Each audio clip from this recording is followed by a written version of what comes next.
Good evening and welcome to the April 22nd, 2025 Gloucester City Council meeting. This public meeting of the Gloucester City Council is recorded on Zoom with a link that is posted on the agenda. If you are calling in on a phone, you can press *9 to request to speak. If you are watching on a computer or device, there is a raised hand button that you can tap or press to request to speak.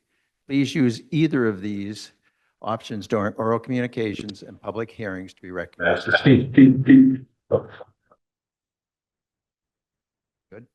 There we go. If technical difficulties arise,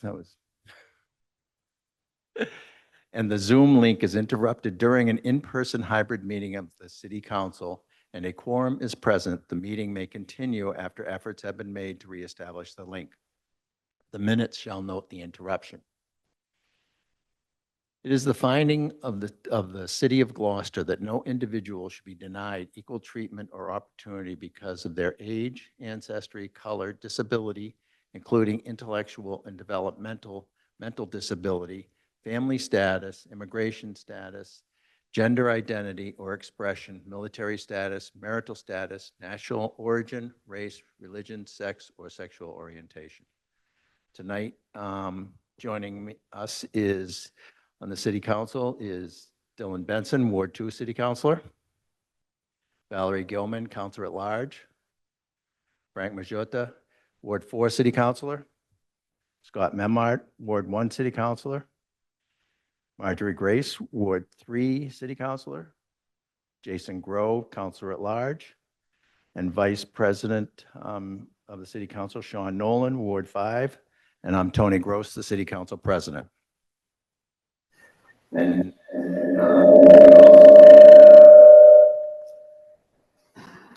do we know who that is? No. All right, we're good. All right, we also have here representing the city is Mayor Verga, CFO Connor McCorkle, City Legal Suzanne Egan, our Public Health Director Dominique Hurley, Auditor Kenny Costa is remote. We have Chelsea Goldstein Walsh from the Board of Health. We have David Tucker from the Board of Health. We have Joe Rosa, the Chairman of the Board of Health. And we have the DPW Director, Mike Hale, is also remote. And we have our City Clerk next to me, Grace Poirier. And we have the Building Commissioner is also here, Rob Vicari. If you would all like to join me in the flag salute.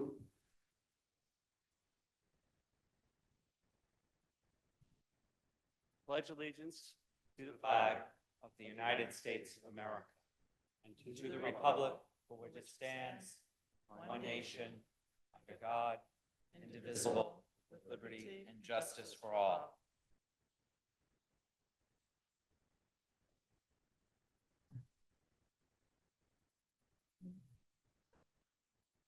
Next order of business, Madam Clerk. Oral communications.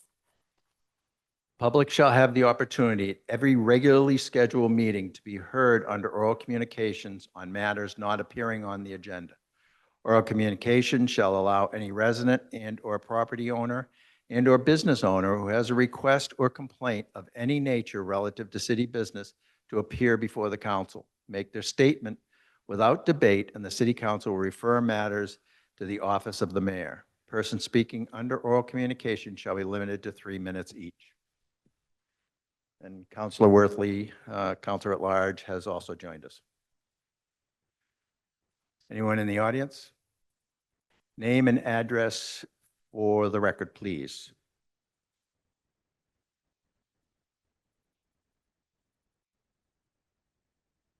Good evening. Mary Ann Albert Boucher, 93 Mount Pleasant Avenue. I'd like to start by thanking Mayor Verga, Ward 1 Councilor Scott Memhard, and DPW Director Michael Hale for a very productive Zoom meeting last Wednesday. How ironic that I am here this evening to speak about open space and its importance, today being Earth Day 2025. Today, most of the remaining walls were torn down at the East Gloucester School site. Listening to the children speak at the future of the East Gloucester School Site meeting some time ago brought with it many emotions. Before the meeting began, I looked around in the crowded room and saw so many familiar faces, some who went to EGS, live near EGS, and those who brought their kids and even grandchildren to the playground. Some were there because that's where life lessons were learned, where lifelong friendships develop. As we all listened to the children speak, they talked about wildlife, what they loved about their playground, and the wooded area around it. They spoke from the heart. You could feel the attachment to a place that brought them closer to nature, relieved some of their stresses and worries, and gave them a place to call their own. They spoke of play, imagination, and the excitement of seeing deer, rabbits, and more. In a world of so much development and uncertainty, this is their sanctuary. This is exactly what the deed-restricted Parsons Playground next to the school site was intended for, children's play. These children were not asking for anything extravagant. All they wanted was to retain the place that they love and that their families love. They want to protect wildlife and nature. They want a space where their imaginations are allowed to soar without instruction. Will there be some sort of playing field? I don't know what the end result will be, but there's been a lot of discussion and certainly a lot of rumors. I do know that we need to listen to our youth. Take a moment and remember when you were little.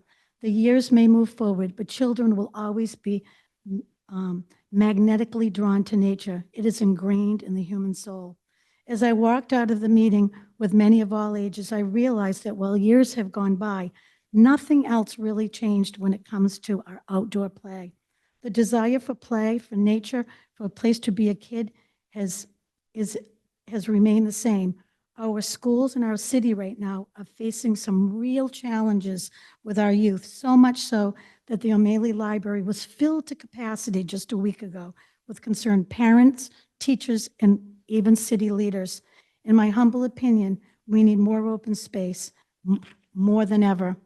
I am here tonight to request that the current site, known as the East Gloucester property and the adjacent Lieutenant Arthur Maxwell Parsons Playground, be included as preserved and protected land in perpetuity in the new comprehensive plan.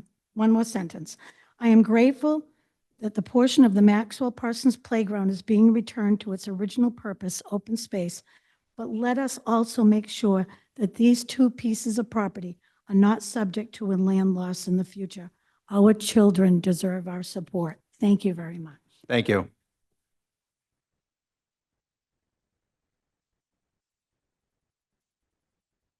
Thank you, Marianne. Anyone else in the room, in the auditorium, who'd like to speak at oral communications? I don't see any raised hands online. Next order of business, Madam Clerk.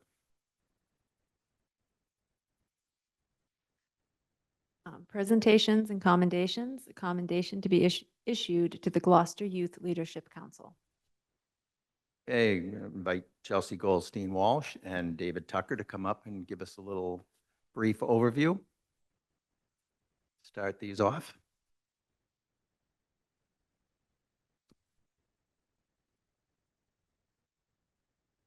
Thank you, Counselor. Good afternoon, everyone.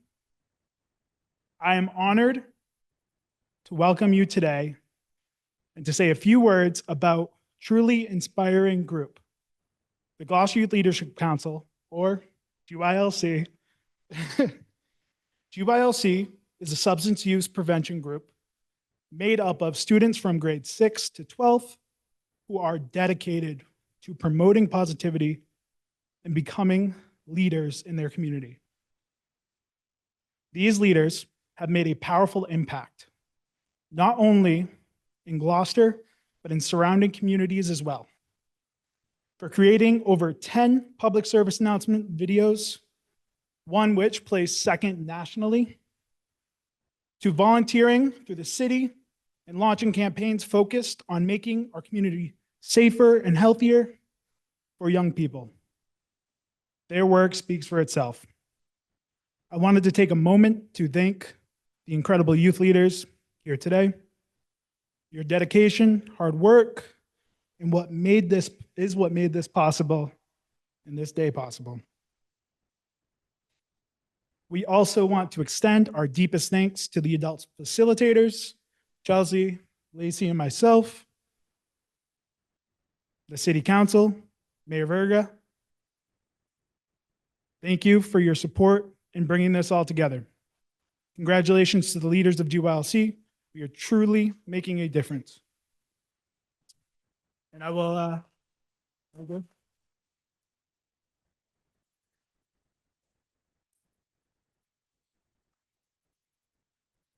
I'm going to have Chelsea list names, and we will have the leaders come up. Well, I think first we're going to see if the councilors would like to make any comments and the mayor. Yes, forgive me. Thank you. So, Mr. Mayor, would you like to make any comments?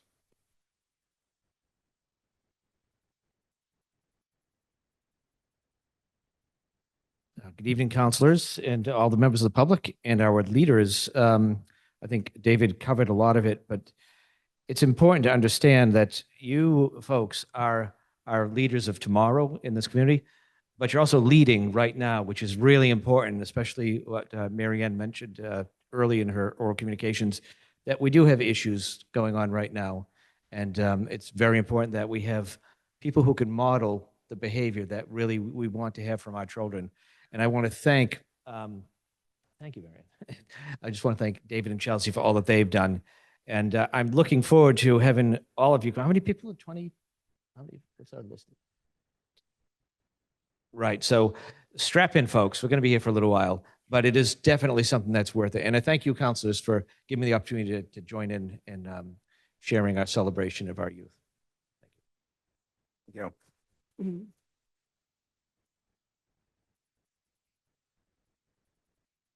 I think we'll start with Councilor Worthley since he put this forward.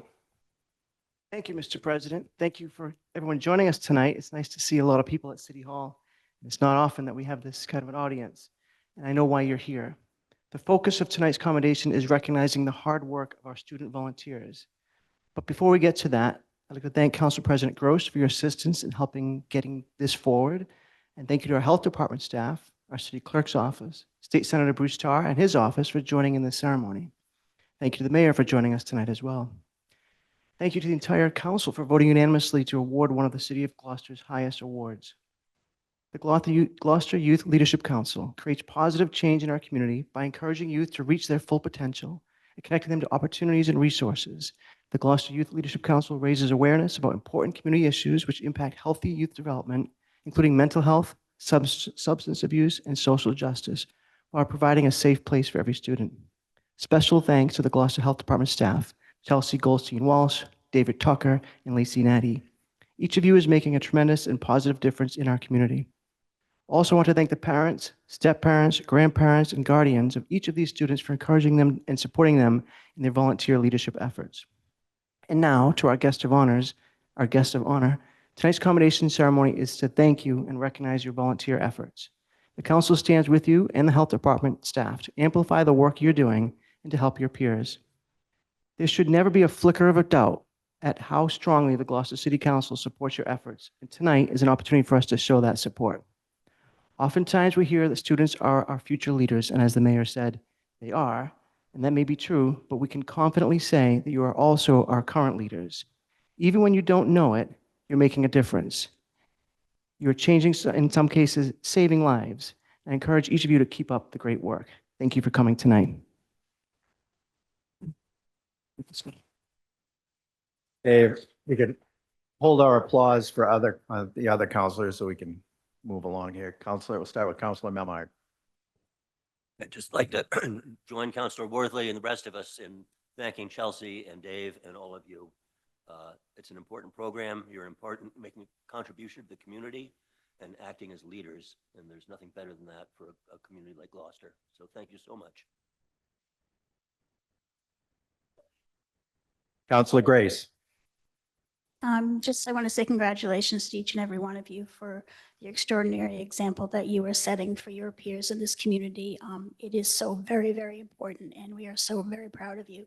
And thank you to David and Chelsea for all of your hard work. It's amazing what you do.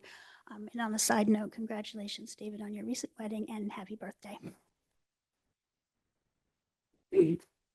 Councilor Grow. I want to commend you all. Leadership and volunteerism is a lifelong thing, and you're starting at a great age. To paraphrase Mr. Rogers, you can look him up when you get home. In times of trouble, look for the helpers. You are the helpers. So thank you. Councilor Nolan. So Dave and Chelsea, thank you very much. It's very important to see what happens to the youth in the city and how we govern. Not to take away from anything, we've come a long way from driving around the back shore with a cigarette machine in the back of a car. And that was something that was very important to a lot of people, to get cigarette machines out of places where children could buy them. And the differences that we're working with today with equality and other situations in schools, you guys are rock stars. And I want to thank you. And I hope that your underclassmen, as they come up, work just as hard to make sure that Gloucester is on the cutting edge of one of the best places to live, that we include everybody and think about all. Thank you. Councilor Majota.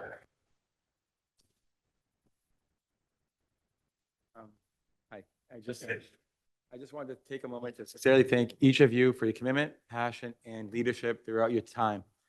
Your dedication to make a positive impact in our community has not gone unnoticed. You've shown what it means to lead with purpose, to seek up for what matters, and to work together toward a meaningful change. So thank you all for everything you do. Thank you. Councilor Gilman. Thank you. And thank you, David and Chelsea, for a job well done, and everyone here. One of the things that I heard Mayor Verga say resonated with me, and talking about now more than ever, to have youth leaders is so important. Social media has really brought us down as a community, nationally and locally. And the more you can lead by example and teach people not to be bystanders if they hear one of their friends being mocked or made fun of, the more you can do to stand tall and stick up for your values and treating people with dignity and respect will make our community so much better. And it's what we need to do everywhere right now. So thank you for stepping up, and I just can't thank you enough. Councilor Benson. Thank you, Council President, and thank you both.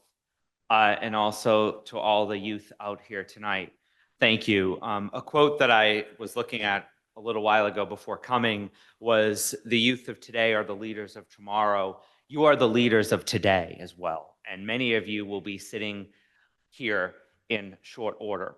I want to thank you all again for all that you're doing and trying to make our community better and make our community lead, and not just lead here in Gloucester, but lead in the world. And our young people are going to be the change of the world. There's so much strife happening, but with all of you making the difference here in Gloucester and beyond, we're going to be a better place here in Gloucester and a better place all over. Again, thank you all. And as the youngest member up here, I also will say that I remember holding signs for some of these folks, and now here I am. So I look forward to sitting up here with some of you probably. Anyway, again, thank you all so much. And I'm just really moved by so many that are here tonight, and just really so many young people trying to make a difference and see the wrongs that are out there, but also the good and amplifying the good. Thank you. Thank you.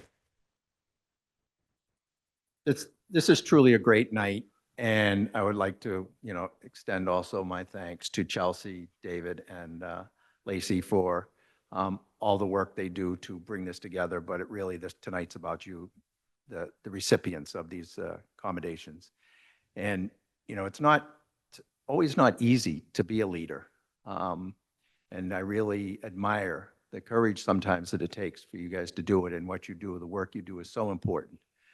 We you know, to be a peer leader is just an invaluable thing for your group, particularly in today's world is far more complicated than it was when I was your age. And it really does require a lot of help, and you guys are there in the trenches doing it, and you really need to be commended, as we will tonight, for this work, and we cannot thank you enough.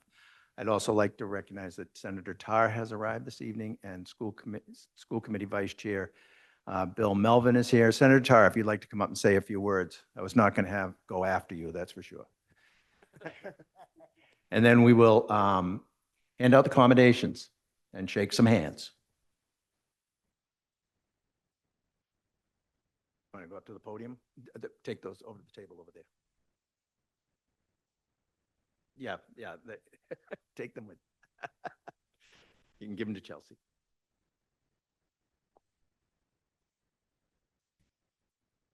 Well, thank you, Mr. President, and through you to the members of the council. I want to thank you for allowing me to be here tonight to share with all of you in the expression of our pride and gratitude for the youth leaders that we recognized tonight. I think it's significant, and it's been said at least once while I've been in the room, that we live in a world that far too often emphasizes conflict, emphasizes chaos, emphasizes confrontation. And what we see here tonight are young people who have committed themselves to a much different future, a much different path, and who are willing to do what it takes to go down that path, not only for themselves, but for all of us. It is true, it's difficult to be a leader. It's difficult to be the one that's identified, the one that gets pointed to, the one that gets sought out when folks need help, when they need leadership, when they need advice, when they need guidance.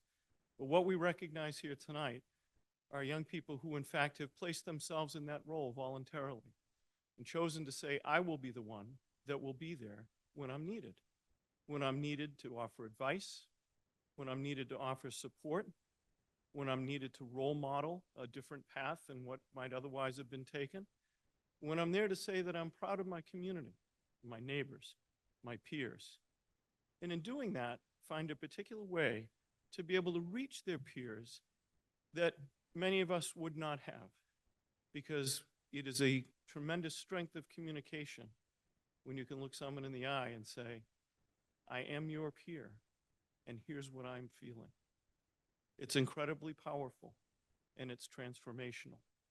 So tonight, along with the council, with the school committee, I'm honored to be here to congratulate our youth leaders, and particularly to congratulate the folks who lead our youth leaders, yes, both of you, and to say thank you for your work in creating an environment where this effort can thrive and where folks feel comfortable taking those steps toward leadership and where we can see that leadership blossoming.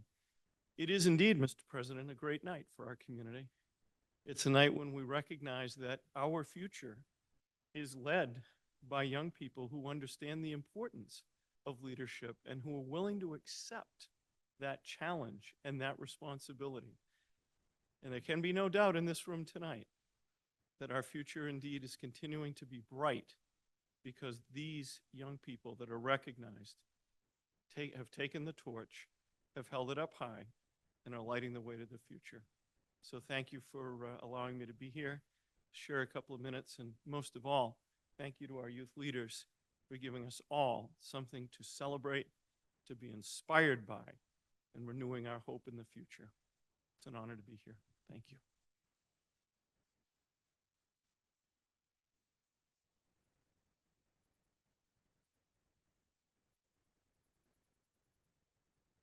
So now the counselor is going to come up and line up along with the mayor and the senator to hand out the accommodations and shake some hands.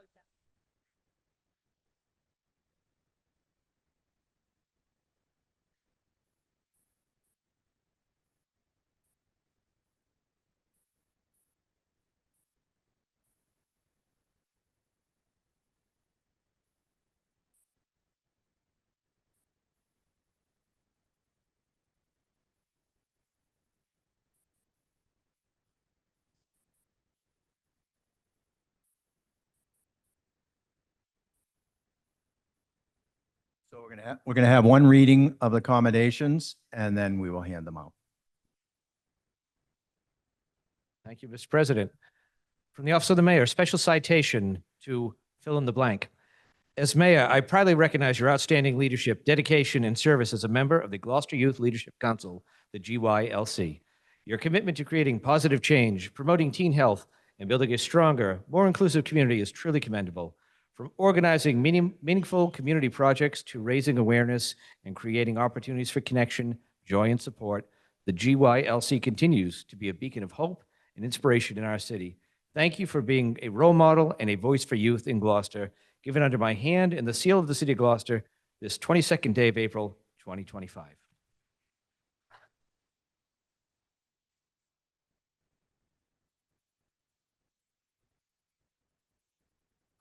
And I am pleased to bring citations from myself and my colleagues in the Senate and also from Representative Ferranti.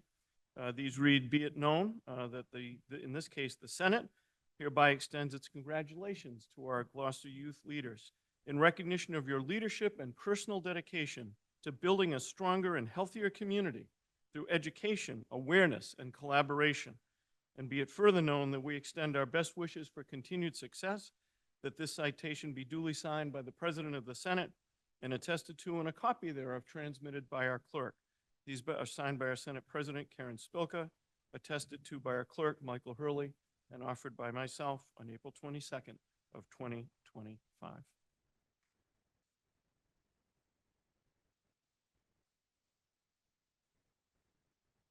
Thank you, Senator Tar. Thank you, Mr. Mayor. I have the honor of reading the City Council commendation. It's Old English, so just bear with me for a moment. Whereas the Gloucester City Council recognizes the Gloucester Youth Leadership Council for creating positive change in Gloucester by encouraging youth to reach their full potential by connecting them to opportunities and resources. And whereas the Gloucester City Council wishes to always demonstrate our appreciation for the important role the Gloucester Youth Leadership Council plays in raising awareness about the important community issues that impact healthy youth development, such as mental health, substance abuse, and social justice, while providing a safe place for everyone. And whereas the Gloucester City Council appreciates the work of our health department, and specifically the work of Chelsea Goldstein-Walsh, Regional Prevention Director, David Tucker, Youth Development Coordinator, and Lacey Natty, Regional Prevention Coordinator, with the Gloucester Health Department's prevention team, who oversee the middle and high school students involved in the Gloucester Youth Leadership Team.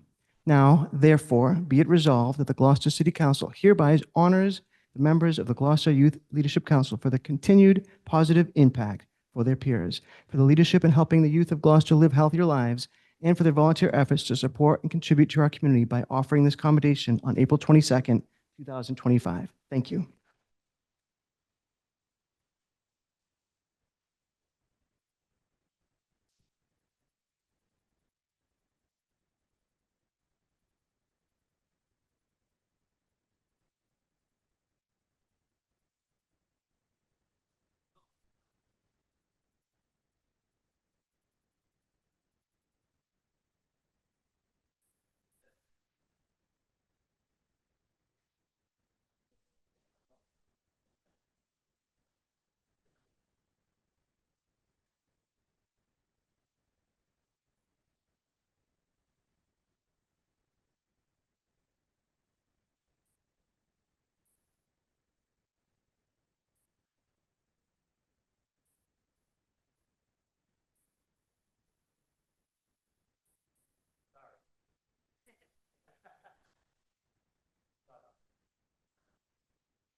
All right.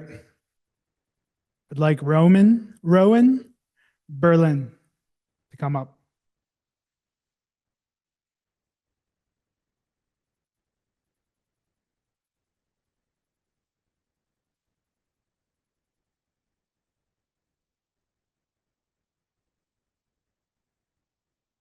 Aaliyah Capone.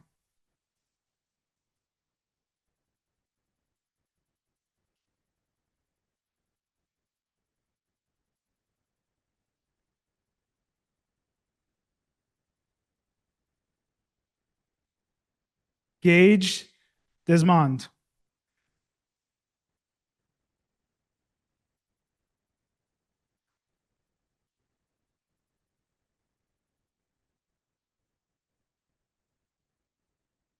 Alba Gallagher.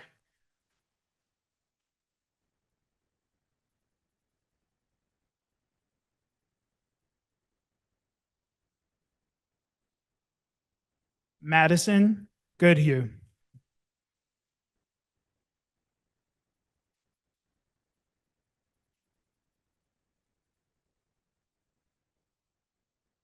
Ethan Kohler.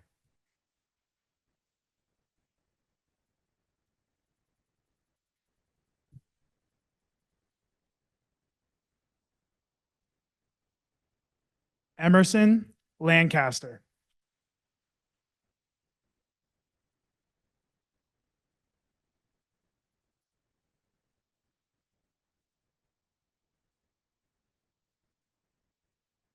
Brady Mezier.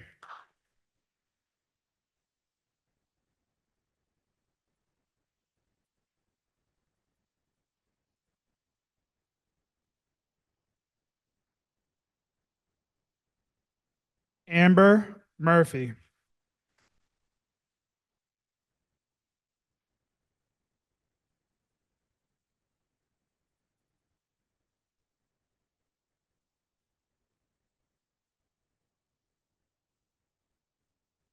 Billy Nixon.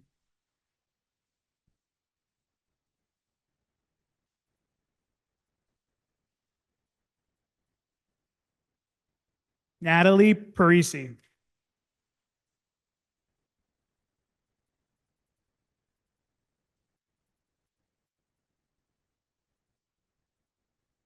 Emerson Philbrook.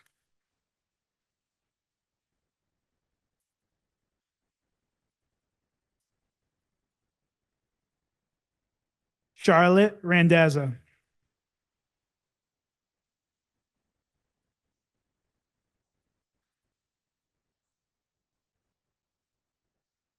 Melody Rogers.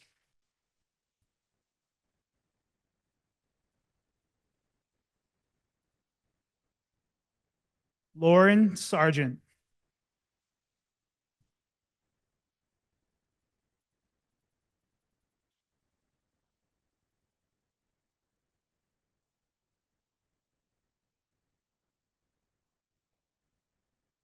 Maggie Seal.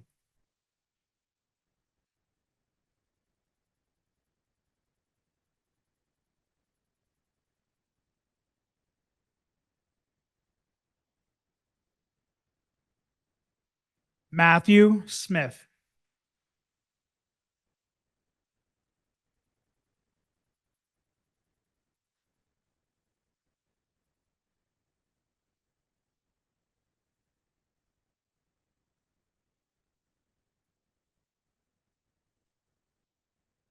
Zach Soundis.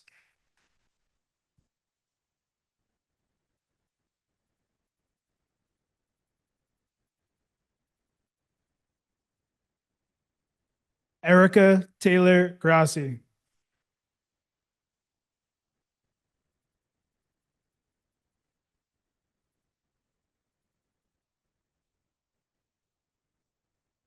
Miles Tran Harrison.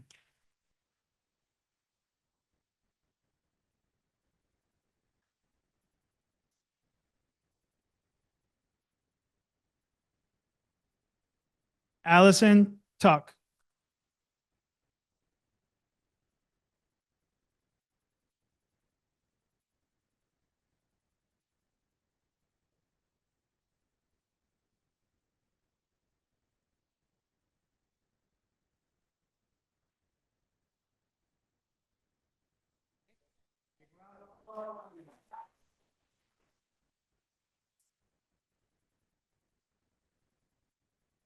Paulo.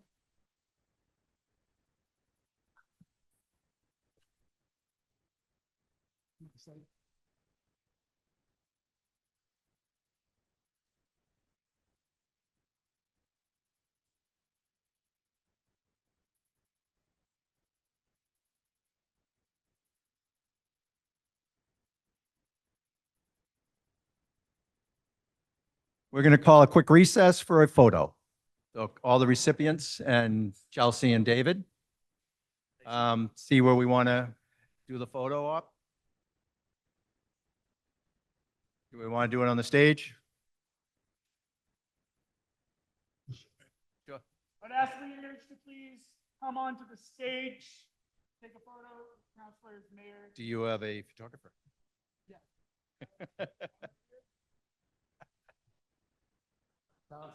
Up on the stage.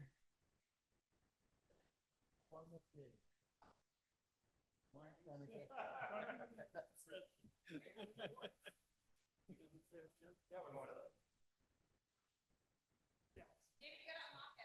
Zero.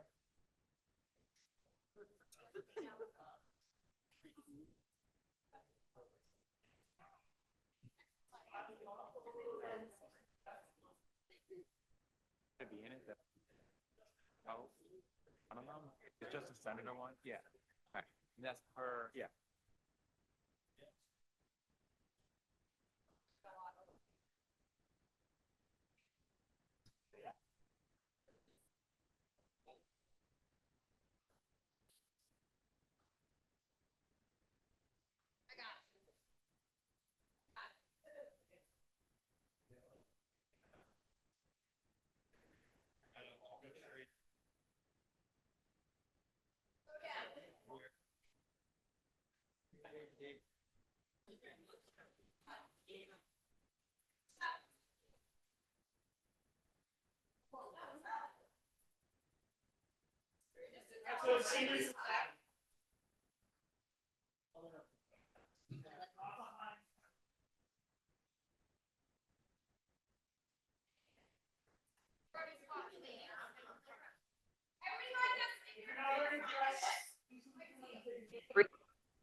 If you're not wearing your dress.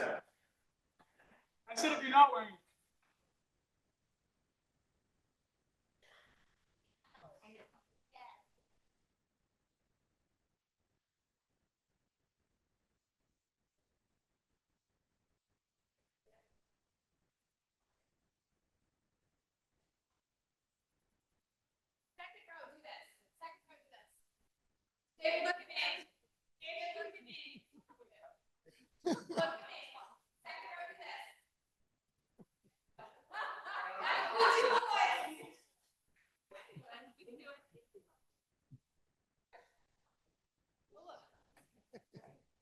Billy,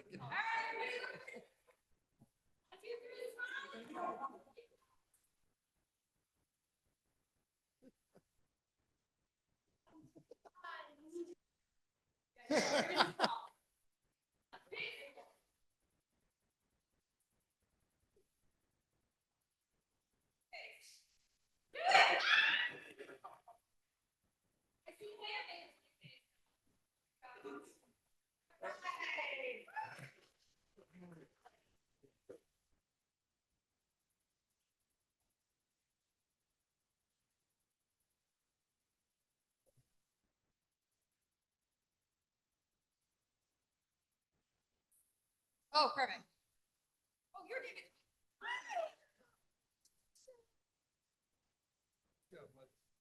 Just trying to start. I was like, I'm fixing quiet. That's it.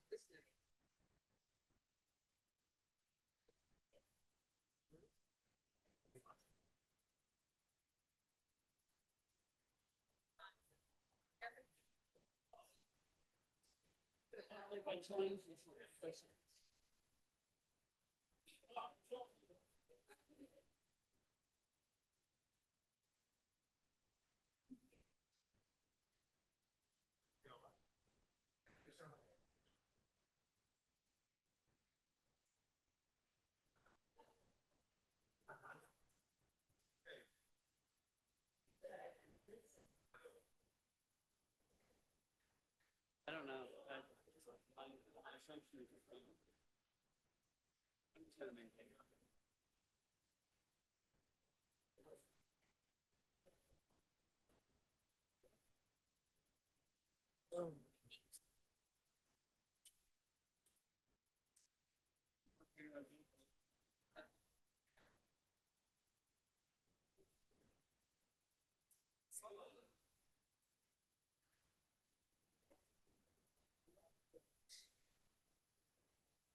Another question.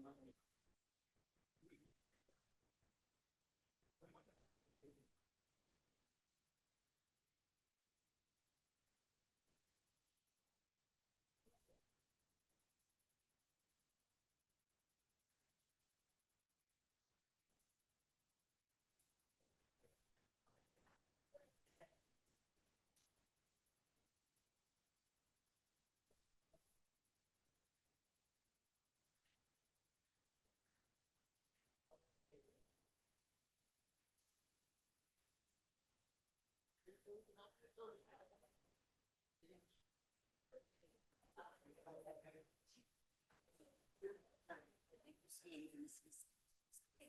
how are you?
Is over.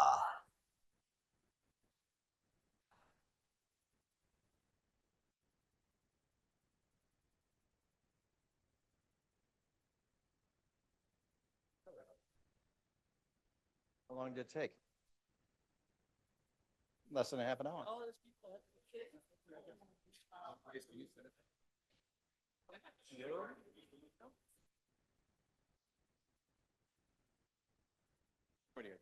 We got, where's Counselor Nolan? Did he leave us? Oh, there he is. All right, now what do we got? Okay, and you're How gonna we doing yank time? something. That's just So the I'm way gonna stay for you, the rest of the program? I don't know. I hope they ate all the cookies.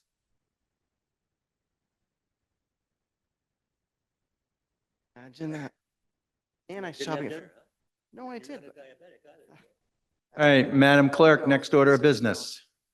Consent agenda. Okay, would any counselor wish to pull any matter off the consent agenda? Counselor Grow. I'd like to pull off number 2 under applications and petitions, rezoning 2025-003. Thank you. Anyone else?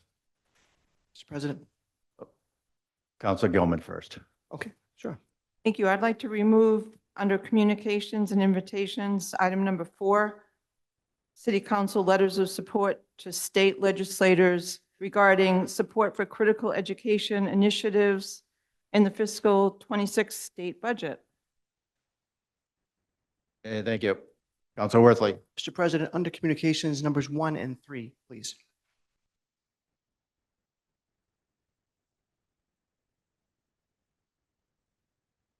Okay, anybody else want to pull anything off?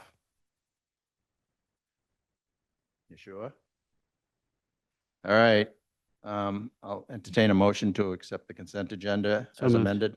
So moved. Second. Motion made by Counselor Grow, seconded by Counselor Gilman with a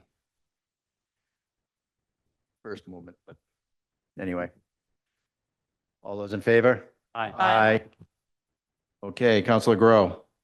I'm pulling off the rezoning of the floodplain, FEMA floodplain updates in order to make a motion to waive notice to abutters in accordance with GCO section 1.11.4B and set the public hearing date to Tuesday, May 27, 2025. Discussion. Oh, you made the motion. Second. Do we have a second? Oh, you want me to add that? And you need to vote Oh. to refer it to P&B and plan. Right, I was going to do that afterwards, but. Oh, okay. But yeah. I'll just say, and further move to vote to refer to P&D and the planning board. Okay, motion made by Counselor Grow, seconded by Counselor Nolan. Discussion. Seeing none. All those in favor? Aye. Aye. Ayes have it, 9-0. Counselor Gilman. Thank you, Council President. Under item number 4, the City Council letters, we have 2. We have one for Senator Tarr and Ann Margaret Ferrante, and it's copied to folks on the Ways and Means Committee. And the second is a letter to Adam Chapdelaine, who is the Executive Director and President of MMA. And what I'd like to ask is that I'd like to move to suspend our Code of Ordinances and allow us to vote on these 2 letters later in the agenda as opposed to delaying the vote until May 13th. And I so move. Second. And I'd like to just explain why. The reason why this is important is that right now, we're getting towards the end of the House actually talking about these. And if we wait for 2 more, 2.5 more weeks, we won't have these letters in the hands of the people that right now can make a difference. I did check with our city clerk, and she looked into this for me on behalf of our council, and she said that these matters seem more administrative, and she didn't think that this letter qualifies as a measure, though. So if the council is agreeable tonight to pull it off and take a vote, it wouldn't be violating anything as far as she can tell. So I hope that you'll support this motion and allow us to vote on these 2 letters later on the agenda. Thank you. Motion was made by Counselor Gilman, seconded by Counselor Nolan. Any further discussion? Counselor Worthley. Thank you, Mr. President. And Councilor Gilman, I support what you're trying to do. I only question one part, which is you asked that we vote to suspend our Code of Ordinances. It's not in our Code of Ordinances that we can't vote on some for the first time. It's in our charter, and declaring an emergency for timeliness is probably the step we would take to do that, whether it's an emergency or It's not a measure, so. every Right. vote's a measure. Every vote is a measure. Not according to our parliamentarian. Okay, so what code are we suspending? This would be the charter, and the charter is in the Code of Ordinances. Oh, charter is referenced in the Code of Ordinances. It's not an ordinance. I just want to make sure we're doing it technically correct. So are we suspending rules of procedure, or are we voting to declare an emergency, which I would support, by the way. I'm not trying to, We're voting to suspend the requirement to have it come before us twice. where is that? Well, it's mentioned in the charter. Well, it's only mentioned in the charter as a measure. Under emergencies? I don't think it is under emergency. I'd be, yeah, okay. But I just don't, what are we voting on? Council actually? Grace has the link in her email that she sent to me on Friday, April 18th. Oh, the city clerk, Grace, sorry. So I'm not aware of your email that you received, but I just want to make sure we're doing it right. Are we overriding an ordinance that exists? I don't know what ordinance that is. So, yeah, we're really just voting to suspend our rules. okay, So it's been, yes, the charter says that every measure, but our clerk says this is not a measure. So I'm not defining a measure. I'm not. right. We did this on shellfish issues, something that you Yeah, put forward. we've That done was it. 3 years ago. emergency, though. Yeah. This is not an emergency. This This is is, just timely. this is a simple letter that our legislators actually asked us to do when they spoke in front of the school committee in late March. And I watched that Zoom call, and they specifically asked us and the school committee to help and suggested that we also send a letter to MMA. If we wait for May 13th, our effectiveness in getting this out, so a measure, according to Grace's recommendation, which I agree, this is a simple letter. This is not an act changing something. This is a letter to support an initiative of special education and needing them to know that we're behind it. I don't think it has the same effect as an ordinance or a zoning matter where they do have to go in front of us. So Mr. President, I just want to be clear. I support what you're doing. I know that. Okay. I just want to make sure Wait, that the wait, let her, suspension of let her rules- finish. Let her Oh, I thought finish. she repeated hers. I'm finished. I think I'm ready to vote. I just want to, if I may, Go Council ahead. President, and is that I remember we doing this for the proclamation to honor Hispanic Heritage Month. We suspended the rule, you suspended, I think you proceeded to ask to suspend the rules because we were, if we hadn't adopted it at that moment, we would have, Hispanic Heritage Month was passing. So I think there's precedent here to support this, and this is not a measure. And I don't know if the city solicitor. Oh, is- let's not get that Okay. involved in this, please. Can we just, I'm can good. we call the question? Absolutely.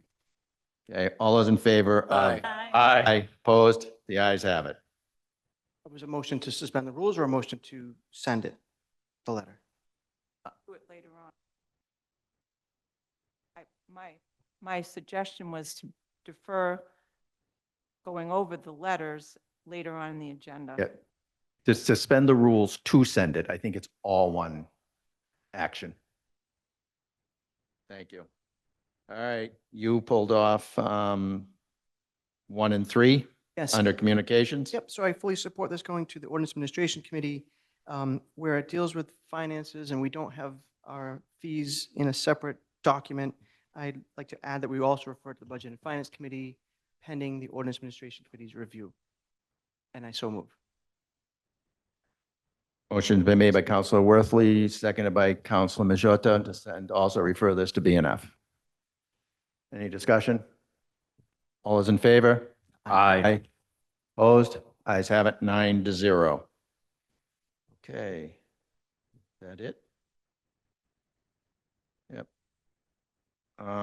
So next order of business, Madam Clerk. The April 17th, 2025 Budget and Finance Standing Committee Report. All right, we are going to take this as a, except for the Board of Health's fee increases, we are going to take this as a consent agenda. Is everyone okay with that? Yes.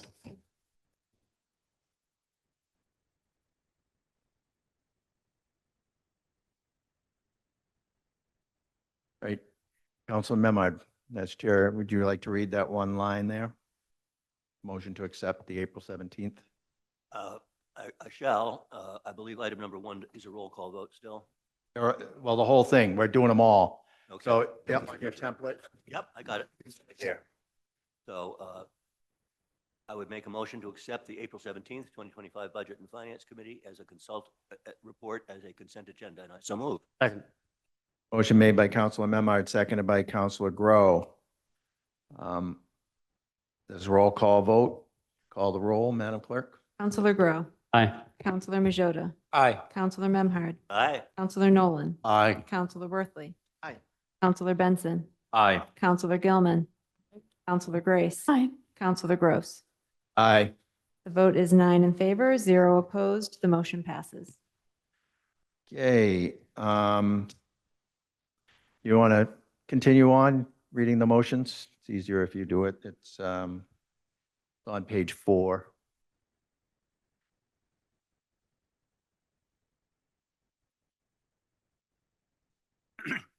We're talking about item number 5. No, number 1. End of consent agenda. Okay, I see. Yep. Item number 1 is a memorandum from the Director of Public Health regarding a fee change request for septic systems.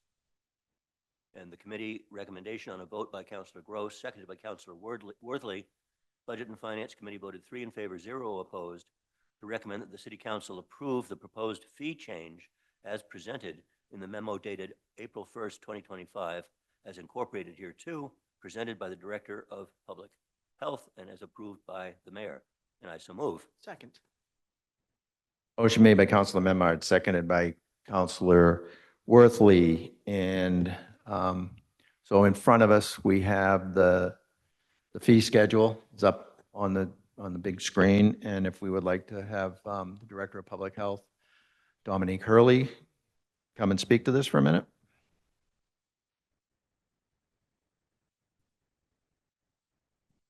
Councilors, how are you? Would you like me to quick summarize it or what? Sure, yep.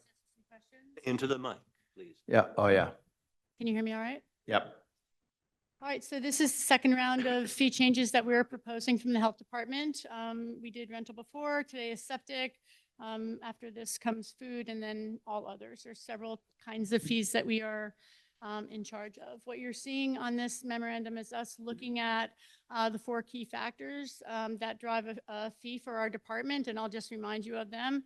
We first look at cost per unit. In other words, how much time do we spend doing things, and take a very close look at the time it takes and the cost of that time, which I think I've said to you all before is about $50 an hour at a blended rate.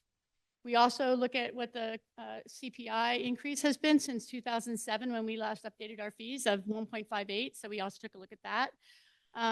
We compare the value that we're adding against the time that we're spending, which was a big factor in rental, not as big a factor on this side of things in septic. And then we also look at other towns and what other towns are charging. All together, taking all of those factors into account, arrive at this fee schedule. So I can answer any questions or however you'd like me to review it with you. Councilors, questions? Looks like, oh, Councilor Gilman. With your permission, Council President, I'd like to just ask you just to elaborate, give us one example of how you looked at a different municipality to determine that we were comfortable with the rate, because that was my question at BNF. And I think it's important for people to know that we're fiscally responsible because we're looking at this data and not just coming up with these out of the air. Thank you. Thank you, Councilor Gilman. I can give you one example that's, representative as an example under disposal system installers as an example. 4 separate towns were looked at: North Reading, Ipswich, Rockport, and Concord. Prices ranging from $100 to $175 per permit. And our permits are coming in a proposed fee of $200. And that's because we settled in on the amount of time that it's taking us to do it. and looking at the CPI increases. So that was the primary reason. So in that instance, we're higher than other towns, but not by very much. Another example would be a septic plan review. That's a really important part of the work that we do in the department, where we look at a proposed plan, assess it for its legality, ensure that all of the elements that need to be on a plan are on it. Other towns like Rockport, Ipswich, and Concord charge between $150 and up to $1,100 in the case of Concord. Really important to understand in all of this is that many towns have not updated their fees. So at some level, we're leading the charge on changing our fees. So that's one example, or two examples rather. In some cases, we couldn't find fees. They're not being described. Their work isn't being evaluated at that level.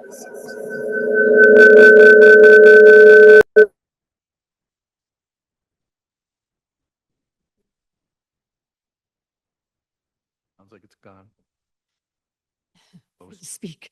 And, total of about, $30,000, $35,000 a difference in fees that we'll be gathering. So this is in the scheme of our entire collection of fees, de minimis, but it is important at least that we are affording to operate and have the inspectors that we need to have to do this work.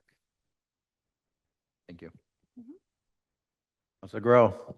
You just to explain the transfer station fees, the construction and debris transfer station, the septic transfer stations, those seem to have some wildly fluctuating numbers. And I'm Yeah, curious. thank you for that question. So a transfer station for septic, there's one in town. It's down on Bond Street. We just spent a great deal of time between the Board of Health, our inspectors, and the current owners of that facility working to help them understand how to stay compliant. This is the cost that in the case of the $1,000 versus $1,250. That's a very small difference. We wanted to round it down because we believe that it's the only one in town currently, and we also believe that we now can comfortably monitor their work. That requires us to look at various inspection reports, go out and physically evaluate, look at bottom of tank, at intervals, working with their folks who are accountable for operations to be sure that they are compliant to all of the laws. Right next to a wetland, and there's a lot of risk there. So that is that fee. As it relates to construction and construction debris, really that's an anticipation. As you all are probably aware, we're going to be evaluating site suitability for one that's shortly on May 7th is our opening hearing. What this is an anticipation of something like that coming through. Of course, the board doesn't judge beyond legality of such a site. But if it would come to life, and it does, and it will be operating, we wanted to be prepared for the work that's involved in any role that we would play to ensure that there is no risk to health and safety. So this is a fee in anticipation.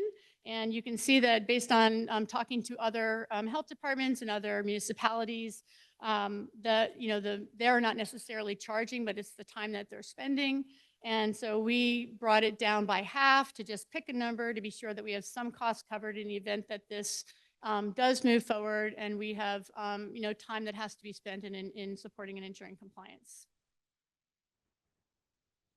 It's a straw man, though, it truly is. And what I said at Budget and Finance, and I'll repeat it here, in all cases, we have looked carefully at what we think the time is taking. We're now tracking our time. We're looking at what every single thing we do, the time it's taking us to support it. And as we get a better and better sense, we might come before you again and raise or lower. But again, these haven't been looked at since 2007. And this department didn't have any historical data as to how things should be costed out. So we're really at the end of, year 1.5 looking at this. It's a straw man at many levels. More discussion. Yay. All those in favor? Aye. Aye. Aye. Opposed? Ayes have it, 9-0. Thank you very much, Dominique. Thank you. Okay. Next order of business, Madam Clerk. The April 14th O&A meeting, as well as the April 16th P&D meeting were canceled, so there's no committee reports on those meetings. So next is public hearing number 2025-15, loan order 2025-002, acquisition of property located at 2 Blackburn Drive, Gloucester, Mass. In the amount of $4,600,000. With the council's permission, I'd like to move the unfinished business before these public hearings. Second? No objection?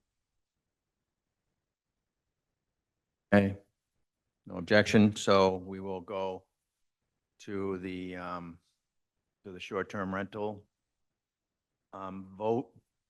And some new information has come to light regarding that. Okay, because you weren't here. Yep. So, before us is on our back page. What's before us is to delete number 1 underneath prohibitions. I think it's 569, is that what it is? And what was the new information is that this is actually a redundant, a duplication of 566E.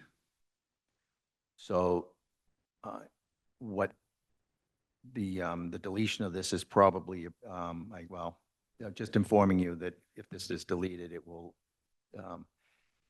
make things clearer and not have 2 places here where this is in the ordinance where this is referenced. So it would have to be deleted, and then the next point of the next points under prohibitions would have to be renumbered. So with that, we can just, yes. I just ask, since Suzanne is here, if she concurs with this is in terms of appropriateness.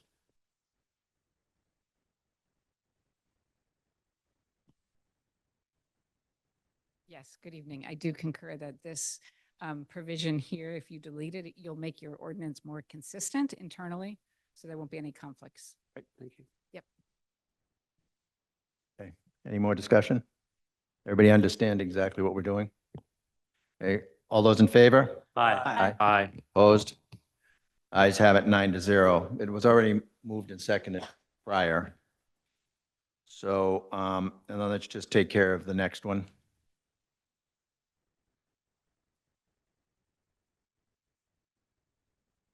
Oh.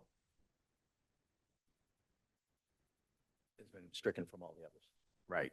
So the next one is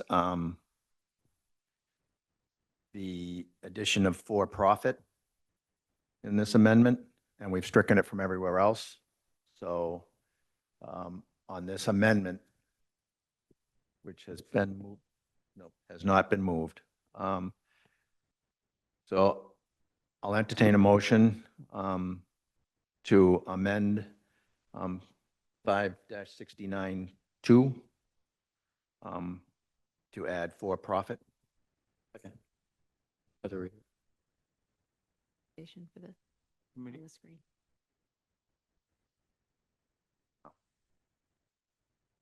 Committee recommendation, a motion by Councilor Gray, seconded by Councilor Majota. The Ordinance and Administration Committee voted 3 in favor, 0 opposed, to recommend that the City Council amend the Gloucester Code of Ordinance, Chapter 5, Buildings and Building Regulations, Article 5, Short-Term Rentals, Section 5 through 64, definitions as follows.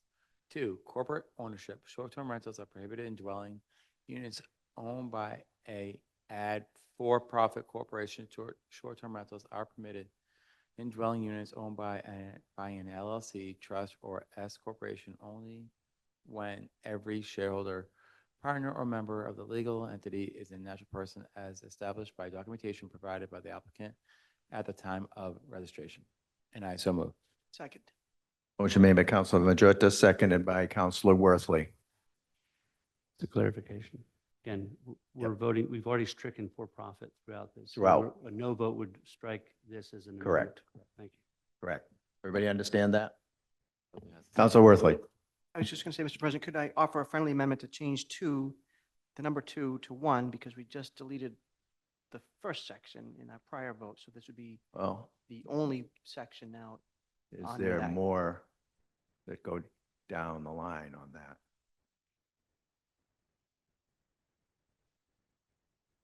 Because there's more that go down the line.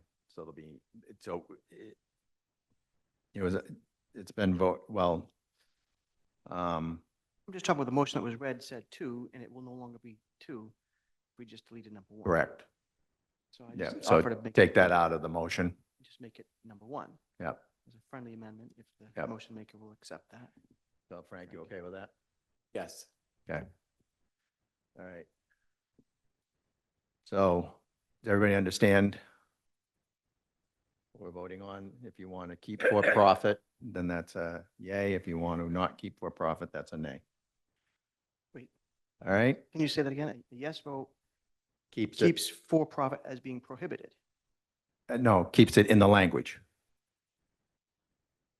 The blue that's on there, that's the only addition in this language. But it's added under the section of prohibitions. No, this is already in the section of prohibition. Right, so a yes vote prohibits for-profit ownership.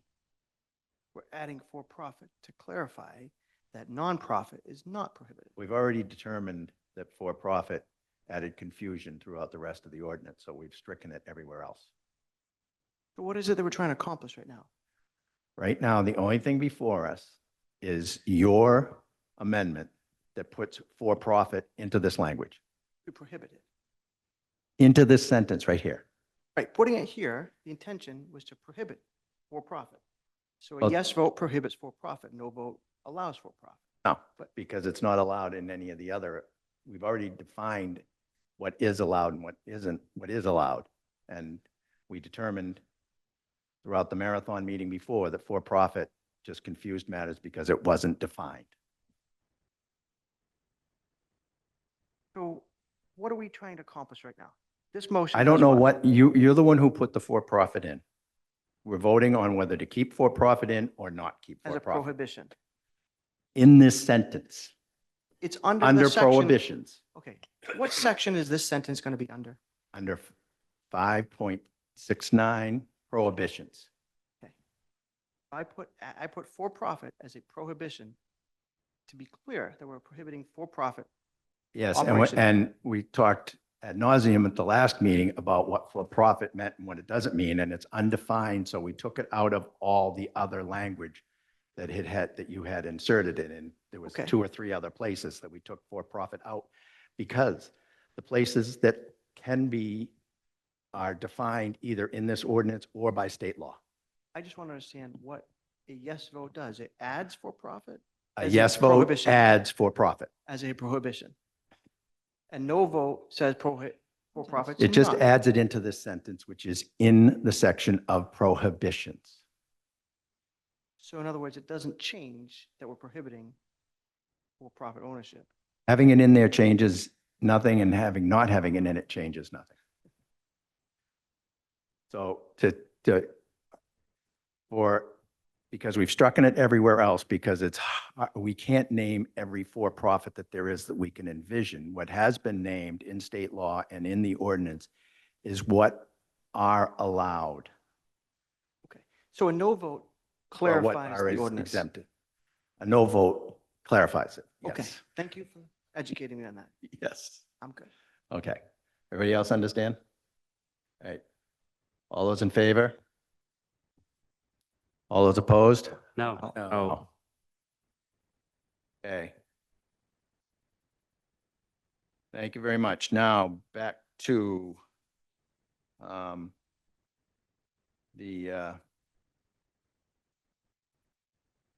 back to our agenda. So you want to reread that first public hearing again? I'm sorry, Madam Clerk. We'll do that.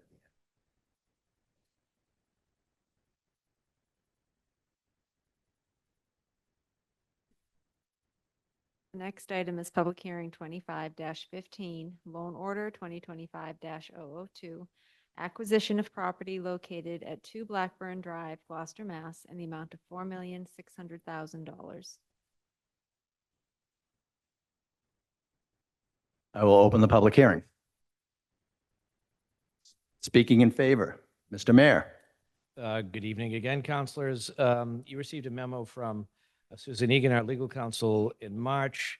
And just to give a quick refresher, we met with the council in executive session at the end of the year, early December, to seek your permission for to allow the administration to negotiate the purchase of the former charter school, where currently we have the preschool and the school administration building located at 2 Blackburn Drive. We've been renting this building for about more than 10 years, since 2013. There's been a option to purchase the property in the last several leases. And right now we're at the point we need to renew or purchase. And what we have before you tonight is a loan offer for $4,600,000, which would be a purchase price of $4,050,000. And the additional $550,000 gives us a little wiggle room to do some work needed to take over the building. You recall that when we met in executive session, the reason it was in executive session is because it was negotiations, which we obviously can't do in public. We talked about how long we've been renting it. Join with me tonight, I should mention, Susan Egan will come up talk about the lease and what the friendly taken by eminent domain means. Connor McCorkle, our CFO, will be talking about the comparison of renting versus purchase versus continued leasing. At the time we discussed the options, it was brought up that there had been some research done about possibly moving the preschool and or the administration functions to either the high school or O'Malley. As we discussed, those really don't work. The pricing that we were given at the time was $2019 pre-COVID, pre-inflation, and the cost was about $6 million for either option. As we move forward, we feel it's a perfect opportunity to purchase this building. It may not be the home for the school and preschool indefinitely, the administration of the preschool indefinitely, but we do not want to find ourselves in the cold if the landlord decides he does not want to renew the lease. So I'd like to have Suzanne talk about the steps of what's in the lease, what our options are to purchase it, and what eminent domain means. And then Connor has a slide which he shared with you at our meeting in December, which very clearly shows it is in our financial best interest to purchase this property now, where the principal will go down over years versus the rent, which will increase exponentially over the years. So with that, I'm going to have Suzanne come up through the chair, if that's okay. Yes, please. Good evening, councilors. So I can give you a little background on the process for how we got to this, the price for acquiring this property. So in 2023, the city put out a request for proposals to lease a building for preschool and school administration. That the Cape Ann Medical Center LLC responded. That's at 2 Blackburn Drive. That's the same place that the preschool and school administration building has been in for about 10 years. In that RFP, there are annual rent payments up until year 2, where there was then a amount that the property could be purchased for, and that's $4,050,000, as the mayor said. At that point, what we've done is we reached out to the owner. He's willing to go forward on that price. We've had the property appraised. That's part of what we have to do in order to be able to purchase something, is have an appraisal. The appraisal showed that this purchase price was the fair market value for this. We have gone, as suggested by the council president, to the CIAB, the Capital Improvement Advisory Board. That was last week, I believe, and we explained the acquisition to them, and they voted unanimously in favor of recommending the council go forward with this acquisition. So at this point, under the law, a city is prohibited from acquiring something by a purchase if the acquisition price is higher than 25% of the assessed value for the past 3 years. And as what is typically happens, assessed value is typically lower than your fair market value. This exceeds the assessed value. So that means that what the council will do is exercise their eminent domain authority in order to purchase this. And that just has to be based on an appraisal. The price is based on appraisal. It's also based on the lease agreement. So that in that sense, we're complying with the law. We have entered into an agreement with the landowner that they will accept that price, that this is a friendly taking, and that they'll accept the price that we're going to take it for and release all other claims and they may have through the eminent domain process. And so what's before you is to vote on an order of taking and an appropriation of the loan order for $4,600,000, which includes the additional money, as the mayor said. I'm happy to answer any of the questions. They'll come later. Thank you. Anyone else wanting to speak in favor? I'd like to have Connor share that slide that tells the story. As I said, the rent is projected to go up, whereas the purchase, it will go down over time. And it is pretty much a wash what we're paying for the rent today versus what we'd be paying for lack of a better term, a mortgage tomorrow. So Connor. Hello. So the chart I just pulled up compares lease payments against general obligation bond payments over the next 20 years. For the lease, we assumed a $6,000 escalator every 2 years, which is what we've seen in prior years with the landlord. The gray line is a 20-year general obligation bond. I assumed 3.15% with level principal payments over 20 years. So the chart, which is a little squishy at the bottom, just shows savings year over year and then cumulatively over the 20-year period. So by the end of 20 years, we will estimate to save approximately $2.4 million to own versus lease.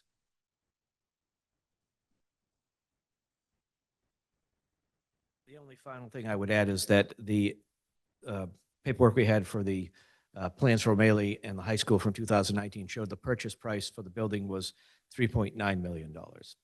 So as we've seen since 6 years, the purchase price has gone up and it will continue to go up. But we do currently need to have a place for the preschool and our administration offices.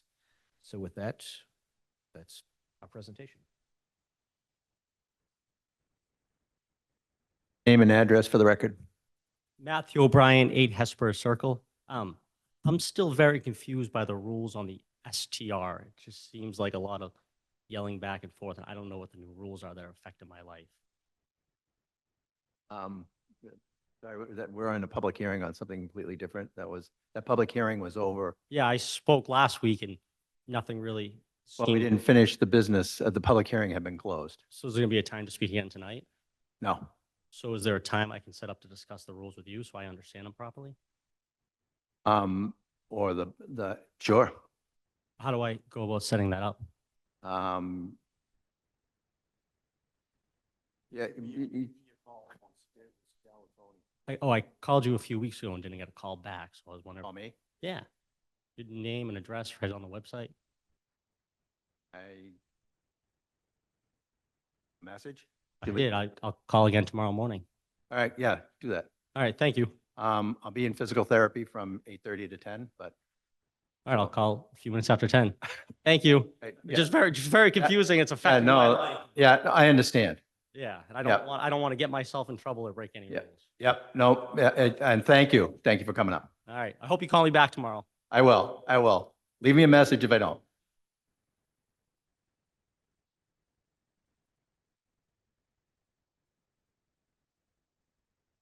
Okay, anyone else want to speak in favor?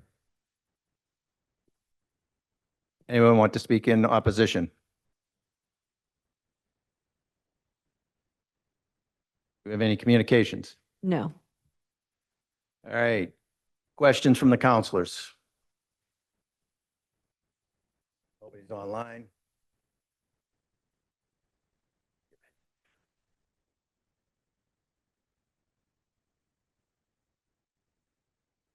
Turn it over to Councilor Nolan. There's been no communications? Madam Clerk? Okay. We'll start off with questions from the counselor, and we'll start from left to right. Counselor Benson. No, I'm good. Counselor Gilman. I have a question for either Connor or for Suzanne? Not a problem. You choose the one, and I'm sure they'll both come Okay, up. it's just a very simple question. I was just wondering if when something is acquired through eminent domain, if there's any tax implication for the city? And I was just thinking that when you were talking about that, I mean, the data on renting versus, or leasing versus buying is absolutely telling, but I was just wondering if there are any tax implications. In terms of using that process for eminent domain? Yeah. No, there aren't any implications. Okay, thank you. That's it. Councilman Joja. No questions. I'm back. Anyone else? Councilor Memard? No? Councilor Worthley? Oh, I thought you were going left to right and just, that's how Councilor Nolan was doing it. I wasn't quite ready, but Oh, I can go now. we're in the question period, right? Okay. So thank you, Mr. Mayor, for bringing this forward. And thank you for getting the Capital Improvement Advisory Board. Actually, that's common. We need questions right now. You had mentioned, I want to be very sensitive to what we talked about in executive session. I think, is all that, are we past that point that we can discuss it or no? I just want to make sure, because we've got numbers here that were in executive session as being put forward already. They're already made public. So I just want to make sure we're not violating any executive session. No, you wouldn't be talking about what was discussed in executive session at this point. The only time you talk about the details of executive session, if there is a determination that the reasons for going into executive session have passed. And at this point, because this sale has not been completed, it has not. It's that my advice would be is to make sure that this is all, the purpose of the executive session continues. Just want to be very sensitive to that. Where we have a dollar number that we have publicized for the loan authorization, can we speak about that, which was also discussed in executive session? That's already public right now. So the loan order is, excuse me. The loan order includes the acquisition cost, and it also includes costs for making repairs and also the cost of closing on the sale. So how about I just ask my question and then you can decide if that's appropriate, because it was also discussed. I think we're way past that point. I just wanted to throw the question out. Okay. There's no expectation that this is a short or long-term sale. It's based on the needs of the school in the future.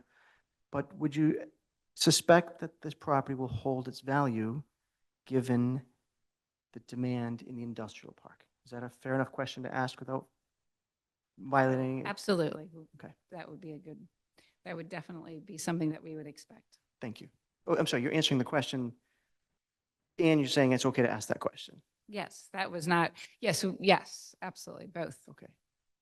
So the expectation of the administration is that if at some point in the future we decide not to have a preschool there, the property would retain its value.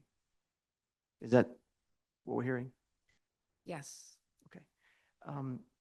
We have last year I put forward a renewable energy ordinance, and I don't know if the additional money between the acquisition costs and the repair costs could include at least a review of the possibility of a renewable energy, and if that's factored into the loan authorization. It's my understanding that it's not factored into that. And that would be more of a question. Yeah, I think at this point, what is under consideration and what has been discussed is the condition of the building as it stands now and the acquisition of that building. So the intent of that was to make sure that when loan authorization comes before us, it would include at least a review of the costs for renewable energy at this point so that we're not kicking that can down the road and we're also not having a second hearing on a couple $100,000 if that's what it takes. The question is, does this loan authorization factor that in? I think you said no. Just want to be clear. And so I'm not the person to answer that question. I'm going to ask Connor to come up and answer that question. Okay. Thank you.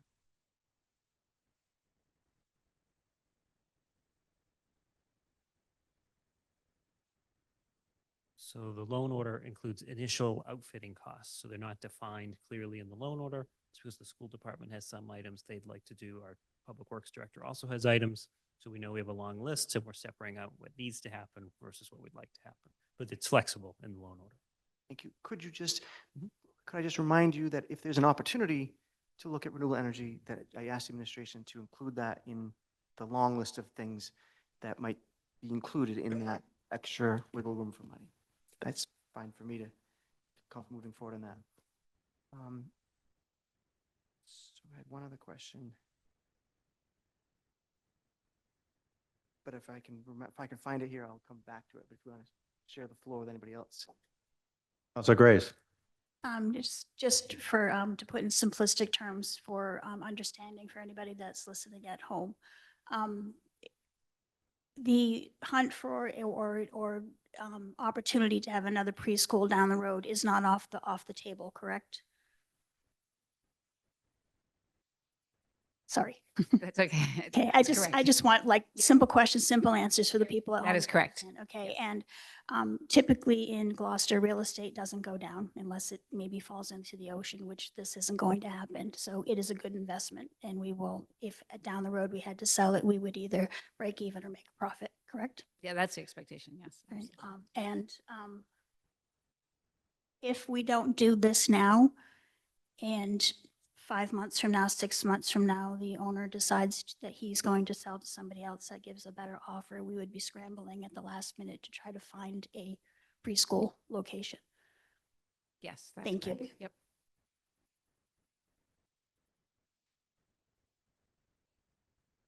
Councilor Grow. I'm going to wait till she gets back to the table. No, I'm kidding. No questions from me. I'm fine.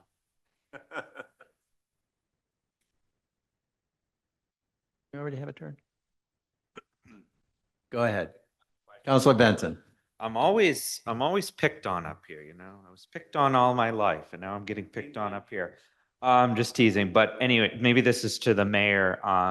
Mayor, first off, this is a smart move, but anyway, my question is is the plan, would we keep this as a preschool forever, or is there a plan eventually to maybe sell it? Like that's just my quick question. Is like, would that Well- eventually, if we're successful, and obviously, Well, there yeah. are a few reasons why now is the time to buy. Mhm. You know, the owner could say, I'm not renewing your lease, I'm selling to somebody else. The second one is there's no new schools in the cards for at least another 7 to 10 years. You know, getting in the pipeline for MSBA reimbursement, it's about how long it took for the last couple of schools we built. But we keep in mind, we do have the site at Beaman, which has 20 or so acres. We do have the site at Plum Cove, which has 10 or so acres. So somewhere down the road, we could see if there was a consolidation there. It opens up 3 possibilities. One, Plum Cove becomes the preschool and/or school administration building. The current Beaman becomes the preschool and/or administration building, or the new building is combining the schools and those other 2 functions. But as I said, it's a long way down the road, and with all that's going on right now with funding and big question marks, we're not even thinking about that. We just need to have the security of having this building in our possession. I just don't think that we can count on leases for the next few years. And the concern is like us waiting there's a great risk that we could lose this. We could, and the other risk is, as I mentioned, 2019, the sale price was $3.9 million. And we could have, with what we paid in rent, we could have bought this building 3 times over. And it's time to stop that bleeding. Yep. Thank you. And it's a fiscally smart move. So thank you, Mayor. Councilor Worthley. Thank you. I remember my question. I think the mayor alluded to it. Just this might be helpful, but do we know how much money we have spent in the rent since we started this? And if it needed to get a calculator out real quickly, we could do a multiplier times. We've been paying rent for 12 years at around $300,000 average a year. I'm not Rain Man, so I can't figure that out in my head, but that's the number. 60. Yeah. 3,000,006. Right.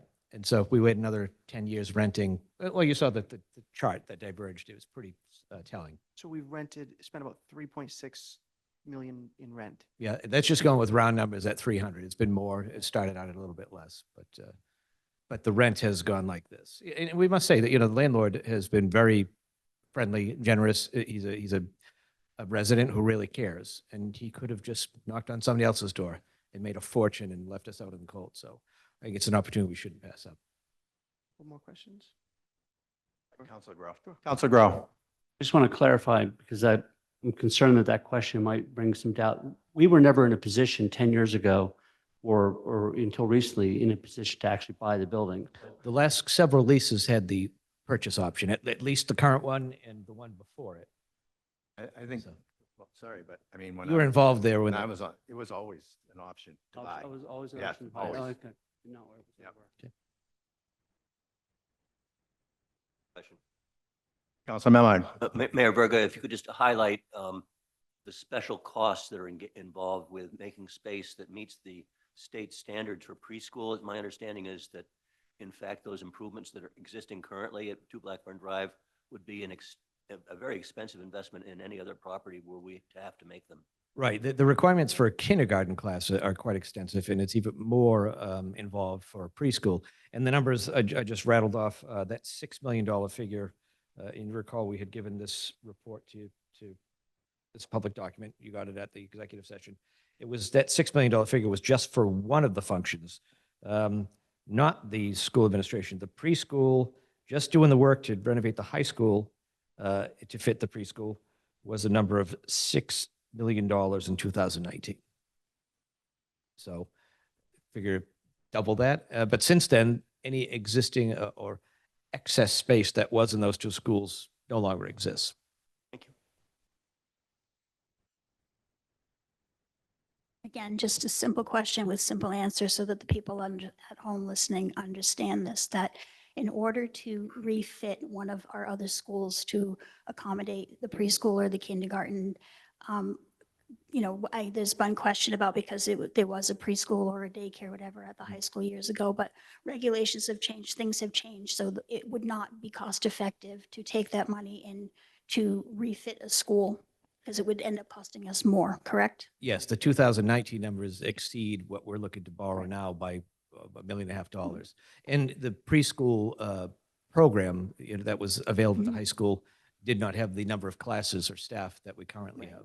Just so that the people listening at home understand that this investment is been very well thought out to best serve our students and to best serve the city fiscally. I feel that way. Councilor Worthley. A couple of last questions for me, and this is very specific in terms of the budget. The rental costs for this building came out of the school department or came out of the public properties department? Came out of DPW?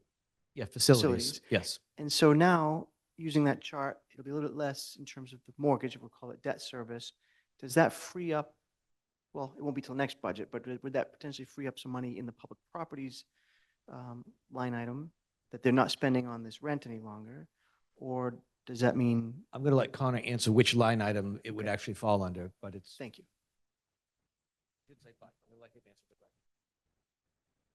So the current lease is in the DPW facilities budget. We'll enter a bond anticipation note for the next 12 months. So we'll do a temporary 12-month bond. It'll go into permanent financing in FY27. So this next year, FY26, you get sort of a break from those lease payments, which has been very helpful in a challenging budget year. It'll come out of a different area in terms of debt service, though, is that right? Correct. So debt service is its own department. So it'll come in under there in 20. So it doesn't necessarily free up money for Mike Hale to do something else in public properties, it just means we're accounting for it in a different spot then. No, but it helped us get him across the finish line for 26. Okay, thank you. I'm good. Is that it for questions? I'm going to close the public hearing. And Councilor Memard, would you like to read the committee report? It would be my pleasure to do so. So, on a motion by myself, seconded by Councilor Gilman, Budget and Finance Committee voted by roll call, 3 in favor, 0 opposed, to recommend that the City Council approve the loan order as follows. Ordered that the City of Gloucester appropriates $4,600,000 to pay costs of acquiring the property located at 2 Blackburn Drive in Gloucester, Massachusetts, and costs of remodeling and initial outfitting or upgrades to said property and any fees or services related to this transaction and any other costs incidental or related thereto. To meet with appropriation, the treasurer, with the approval of the mayor, is authorized to borrow said amount under and pursuant to Mass General Law, Chapter 44, Section 7-1, or pursuant to any other enabling authority.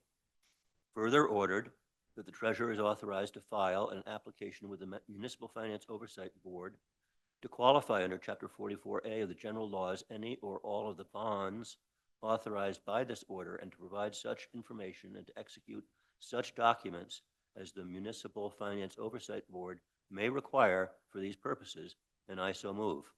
Second. Motion made by Counselor Memard, seconded by Counselor Worthley. Discussion. Counselor Worthley. Thank you, Mr. President. Thank you, Mr. Mayor, for bringing this to us. We've been talking about this for some time, you and I, and I'm pleased to see that you move forward with this. If we had a time machine, we wouldn't be doing this, right? We'd probably be looking at a different location that might be more accessible or not as industrial. But as you say often, we are where we are. And I respect that we don't have a time machine to go back and save all that rent money that we've basically lost. I'd be commending the mayor. Sorry. I'm being told I can't commend you for this longer, but anyway, thank you for bringing this forward. I know there'll be people in the community thinking we're spending a lot of money. We're spending a lot of money either way, and this will be a way that we ultimately spend less money every year, and in the long run, a lot less. I appreciate that you've added a little wiggle room for the repairs that might be needed. I wouldn't say repairs, just regular maintenance. I also want to just acknowledge again that we're putting a little bit more burden on the Department of Public Works. And so if DPW comes to us in their next budget saying, well, we've now acquired another building that we need to be responsible for maintaining, that we give them a little leeway knowing that they've got more responsibility with the same amount of money. Maybe we need to be prepared to offer a little bit more when that comes up. I had put forward a renewable energy ordinance a couple years ago. I was hoping that this could include that. I appreciate that you're willing to consider that in the list of punch list things that might need to be accomplished. I don't think that this is a permanent decision, right? We don't want to permanently have preschool in industrial park. The resale value of this is strong, and especially if we keep the property up, I don't see that this is a problem that if in 5, 10, 15 years we decide that there's a better location for preschool, this doesn't prohibit us from doing that. So as much as it's a lot of money, it's saving a lot of money in the long run. So I appreciate you bringing this to us and the work that your staff has done to get us to this point. Thank you. Thank you. Anyone else? Counselor Gilman. So I've got the minutes of our meeting on March 20th in front of me, which is helpful because what I just heard was the exact same thing that we talked about in open session at that meeting. And specifically, it reminds us of the data that we showed tonight, which shows that there's a 2.473931 difference if we make the right decision right now and follow through with this purchase as opposed to, or eminent domain, as opposed to continuing to lease it. So I'm very comfortable with this from a business standpoint. I'm looking forward to voting on this in several minutes. Thank you. Thank you. Counselor Benson. Thank you. And I agree with the mayor, as he was just saying, is we have to stop the bleeding. The numbers speak for themselves. We're looking at saving over $2 million. That's significant. And again, I also don't think we should be in the business of managing leases. And it is worth noting that in broader context of the cost of just so much of childcare in this state and beyond is just enormous. So this is important. Again, thank you for bringing this forward, and I'm glad to be supporting this. Yeah. I was on the school committee when this move happened, and we were at the time the preschool was the last holdouts in the backside of Fuller, which was very less than ideal for a preschool to begin with. And the population that this preschool serves. It's an integrated preschool. And we have an obligation to educate and help children with special needs from, I think it's age 3, 20, yeah, 30 months, something like that, and to age 22. But this is what integrated preschool has: kids with special needs and kids of regular education. That's what the integrated part is. And it starts these kids off with, you know, it's Head Start, but it's not, this is not Head Start, but it's aptly named that this actually gives them a good foundation. This facility really has blossomed. The kids have blossomed under this. The enrollment almost doubled in the first year because of the change of facility. And, you know, it was unfortunate that we've waited this long to buy it, but it still is a good deal, considering the costs that we have seen of our other capital improvement, just renovations across the street, down the, you know, the police station. The cost of those things were, you know, a lot higher than the cost of this building, which is ready to go and is pretty similar sized. So with that said, anybody else have any more to say? Councilor Grace. Keep it simple. Just again, to reiterate to people listening at home that yes, it sounds like we're spending $4 million on something, but in actuality, yes, we are, but we would be spending $8 million if we did something else. Currently, the way that we're doing it, the landlord is getting all of the equity in this building. By purchasing this building, the equity then becomes the city of Gloucester's money that they are earning, that over time, this building will pay for itself. So look at the big picture. Thank you. Thank you. All right, again, this motion is on the loan order of $4.6 million. Any more discussion? All those in favor? Oh, roll call, sorry. Counselor Grow. Aye. Counselor Majota. Yes. Counselor Memhard. Aye. Counselor Nolan. Aye. Counselor Worthley. Yes. Counselor Benson. Aye. Counselor Gilman. Aye. Counselor Grace. Aye. Counselor Gross. Yes. The vote is 9 in favor, 0 opposed. The motion passes. The second part of tonight's motion relates to the eminent domain.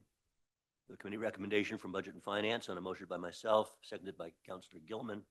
Budget and Finance Committee voted by roll call, 3 in favor, 0 opposed, to recommend that the City Council approve the order of taking the fee simple title in 2 Blackburn Drive, Gloucester, accepting any easement record along with all buildings and trees thereon as described in the order of taking in accordance with General Law, Chapter 40, Section 14, Chapter 43, Section and Chapter for general municipal purposes and for all purposes and uses accessory thereto, and pay damages in the amount of $4,050,000, and I so move. Second.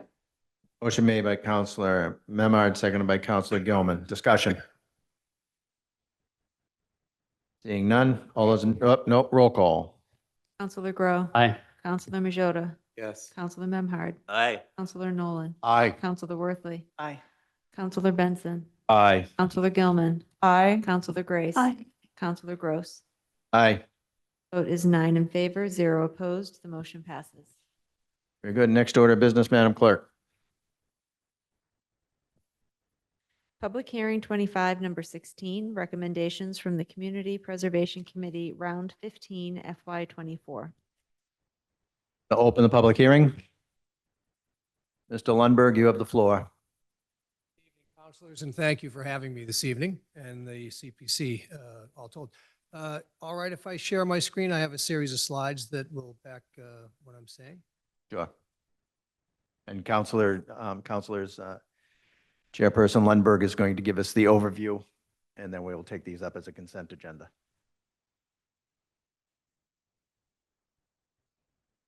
And members of the different organizations, most of them are available for questions during the questioning period. Great.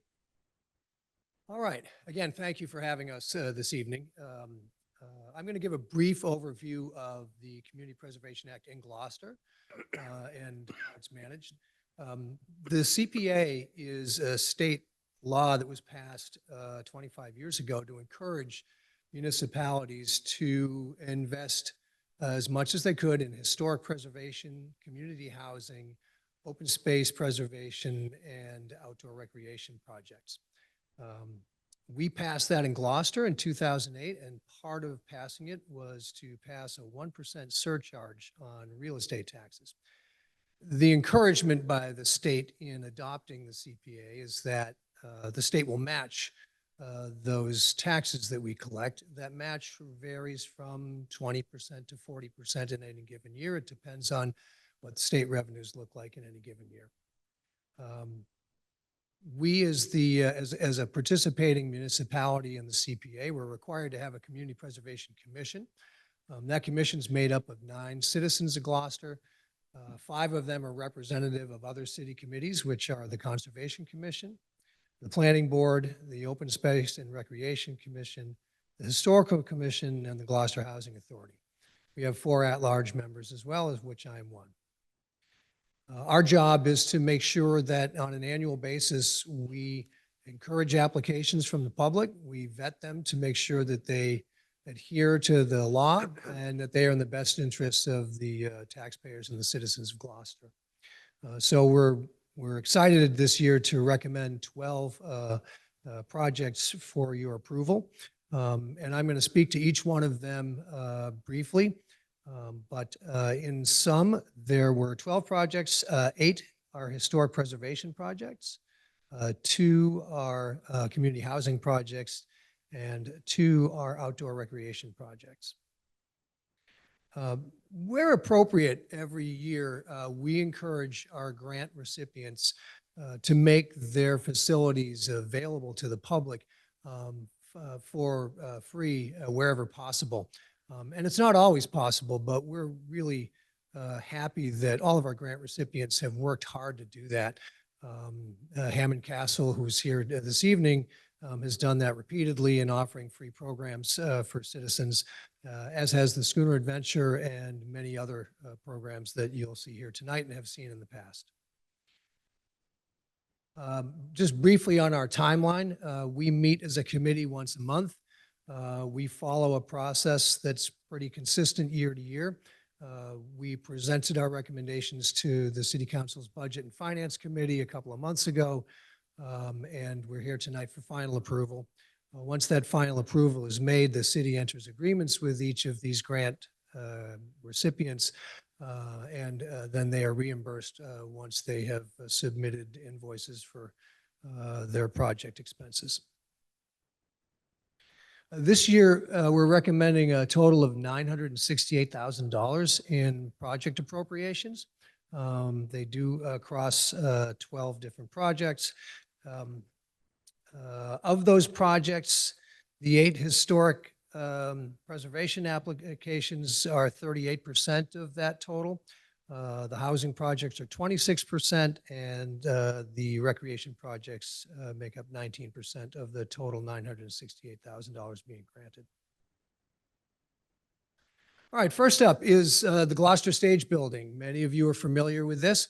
It is an historic building. Oh, by the way, I should mention that with historic preservation projects, each year we ask the Historical Commission to confirm that the resource that's being applied for is in fact historically significant. And even if it's a building or a resource that's been before us before, we still ask the Historical Commission for it. That's why we have a member of this Historical Commission on the CPC, and buildings change over time. Gloucester Stage is no exception, but like many historic buildings, they do have wear and tear issues. And they need some roof work, HVAC and brickwork, which is not unusual for buildings of its nature. Our grant recommendation for the Gloucester Stage Building this year is $100,000. May I just ask? Yes. Questions are later. No, it's just a question in terms of process. There are people on the on Zoom. and there's people here, so could you just mention who they are? And I know that they're not going to speak unless we ask them a question, but it would be nice if you could just acknowledge. Oh, them. certainly. Here this evening representing our grant recipients are Rebecca Bradshaw, the Artistic Director of Gloucester Stage. She's joining us remotely. Here from the Cemeteries Advisory Committee is Chris Maney, who's the Cemetery Advisory Committee Chair. Representing Ocean Alliance is Alyssa Weil. From Manship Artist Residence, Fred Groff, and I think John Giangregorio is here as well. Martha Oakes is here representing Cape Ann Museum. Bob Cannon, the Director of Facilities at the Magnolia Historical Society, is here. Linda Harvey, the Executive Director of Hammond Castle Museum, is here. Bill Barton and Greg Bover are both here from Gloucester Adventure. Larry Oakes, the Chair of the Gloucester Affordable Housing Trust, is joining us remotely. Aaron George is the Director of Program Services at Action Incorporated. Arena McWilliams Lopez is the Executive Director of the YMCA of the North Shore. She's joining us remotely. And Jenny Benedict, the Director of the Gloucester Lyceum and Sawyer Free Library, is here this evening. Our second historical project is the Bayview Cemetery Restoration Project. This is the third of 3 years that we've funded this project. It's been a great project at fairly short money for the volume of work that they've done. They've turned that cemetery into a wonderful place to visit and to reflect. It's really extraordinary the work that they've done. A great combination of just hard blood, sweat, and tears to clear things, and then having experts really do the good work of restoring gravestones. Next up is the Ocean Alliance, also a repeat grant recipients from us. This is, we really like this one because it's targeted. They've done a lot of work on that building, as you all know. And we've done some significant funding. This was a very targeted project, a $45,000 recommendation on brickwork and chimney restoration. It's on top of larger work that's already been done, and it really finishes off some pieces of work that we've seen. I do want to mention that of these 8 historic preservation projects, 7 of them are organizations that are living in historic buildings and working out of historic buildings. And I think we're fortunate in that respect because when they work there, they generate economic activity. And when they do that, we have an opportunity to help them help themselves and keep these buildings alive. So we're really happy they're there and appreciate what they've done. There's always brickwork to be done. Next up is the Manship Artist Residence and Studio. Again, a repeat applicant. Again, an organization that has a master plan that they're following to restore that property and the buildings on it. We've recommended a $30,000 grant on a much larger project, but specifically to restore the granite deck and stairway, which is a portion of their overall work. And I want to mention this one just briefly because one of our jobs on the CPC is to make sure that the applications in front of us are actually adhering to the statute. This project comprises a lot of more work that's not necessarily historic preservation, but the $30,000 we're granting is specifically for $30,000 worth of historic preservation. And when they send their invoices in, the grants department and our grants manager, Zoni Venesanakos, and myself look at each invoice and make sure that it is in fact an expense that can be reimbursed.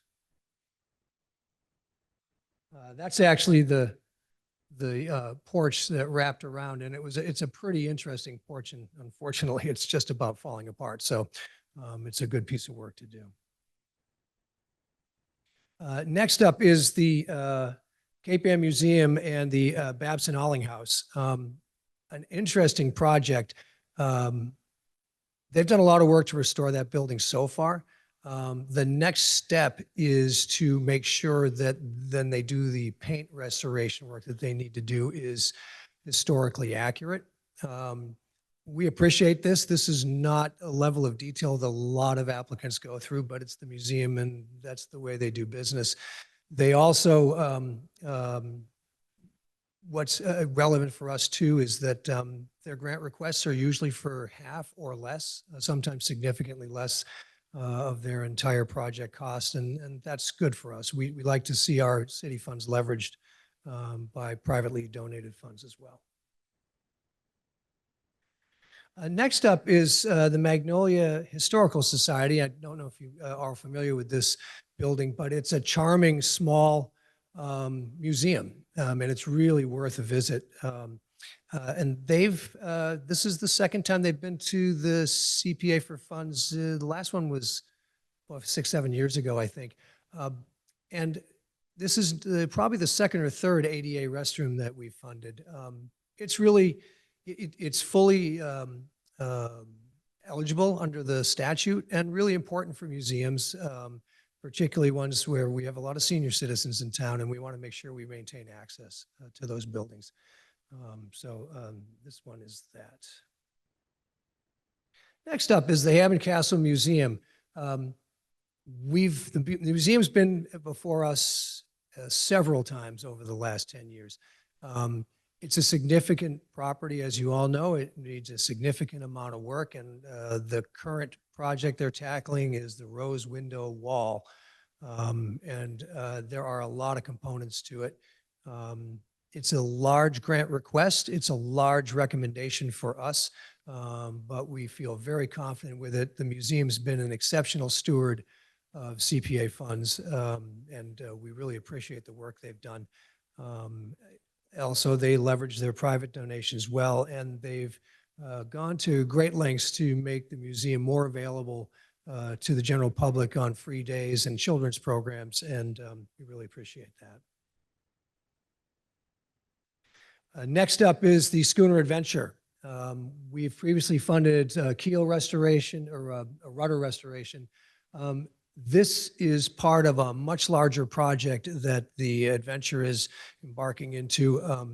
I should mention, whenever we have applications, we schedule site visits where appropriate. We've been to the Adventure when it's in the water and out of the water.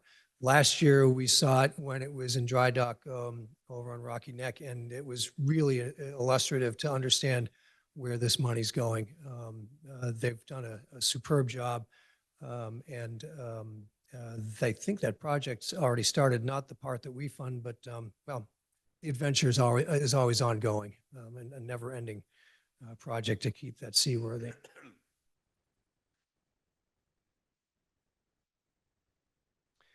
And that's our historic preservation projects. Next up are 2 housing projects. The first one is to grant $100,000 to the Affordable Housing Trust. CPCs and Affordable Housing Trusts have worked together in many cities and towns across Massachusetts. We haven't done so far, but we began talking with each other 2 years ago. And then last year, more in earnest and with specifics tied to it. We talked about moving as much as a third of our overall budget to the Affordable Housing Trust. We elected to recommend $100,000 in this funding cycle for a couple of reasons. One is that we have a lot of demands on our funds. I mentioned that the overall grant tonight is $968,000.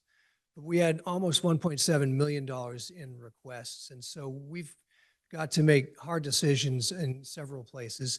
The other piece is that at the time, the Affordable Housing Trust was very busy with the large amount of funds that they were shepherding and also building their process. We're excited to work with them next year. And they've also requested about 30% of our overall budget. And in this grant cycle coming up, that may happen.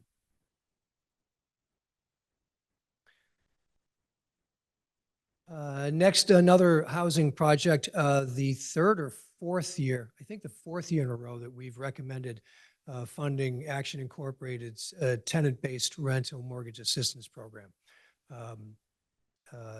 This program is so well run and it's so needed. to help people who have an unexpected, catastrophic life event that has the potential to move them out of their houses, and action helps them get through it. We love this program, and they do wonderful work with it, and they've done a great job building other sources of funds as well. So we heartily endorse this program. And finally, 2 recreation projects. The first is at Camp Spindrift, the YMCA of the North Shore runs. It's a woodland play structure that is a perfect recipient of recreation funds. We're excited by this one. Last year, we had no recreation projects, which just nobody applied, but we've done a lot over the last 5 years, and we're really happy that the YMCA came forward this year. It's a $200,000 project, and our recommendation is to fund $75,000 of that. And finally, the outdoor public gardens at the library. Final component of the library's renovation and capital project. No CPA funds went to that project, the capital and development project. But this is an outdoor recreation space. It's available to all, open to the public all the time. We had previously funded some work on that same space a number of years ago. So we are happy to support that project this year. And again, it's the second of our 2 recreation projects. And with that, I will take any questions, but that's the conclusion of my presentation. Thank you again all for your attention. Okay. Anyone else wants to speak in favor of these? Anyone who would like to speak in opposition? Do we have any communications, Madam Clerk?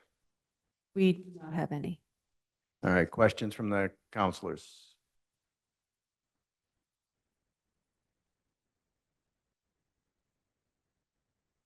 Being none, I guess we are ready for the vote there.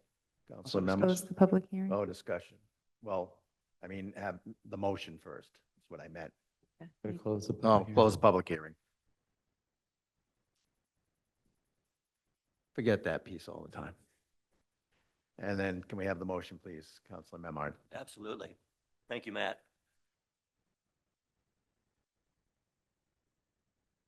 Our motion is to accept the round 15 fiscal year 2024 Community Preservation Committee recommendations as a consent agenda. And I so move. Motion made by Councilor Memard, seconded by Councilor Grow. All right, discussion. Councilor Worthley. Thank you, Mr. President. Thank you, Matt. I appreciate the work that you've done and your committee has done. And every time you come before the Budget and Finance Committee and the council, every T is crossed and every I is dotted. I appreciate how hard your job is too, because even though it feels good to be in the position of giving out money, you also have to say no to a lot of organizations, or in many cases, we see the request is X and your offer or an offer you're awarding is less than that, because you're balancing all of the other kind of needs that we have in the community. So at any point, if any of the applicants are feeling not appreciated or supported, we should at least say thank you for what we do have and what you're able to do. And I know it's not always easy for you and your committee, but if you could send thanks to your committee members as well, I'd certainly appreciate that. I'm sure the council would. I'd like to thank all the applicants for their hard work in getting to this point. It's not easy when you're applying for things and putting forward all the details that are necessary to get to this point.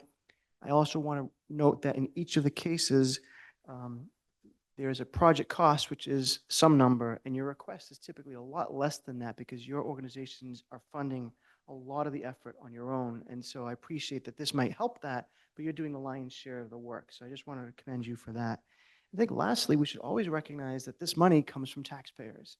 And, you know, we always wonder, like, where's our money going? This money is going specifically to where it's allocated to go.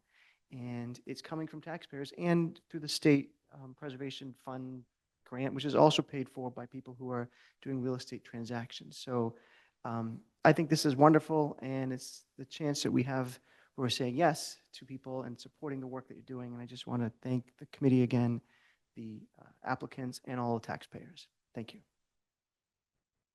Councilor Nolan.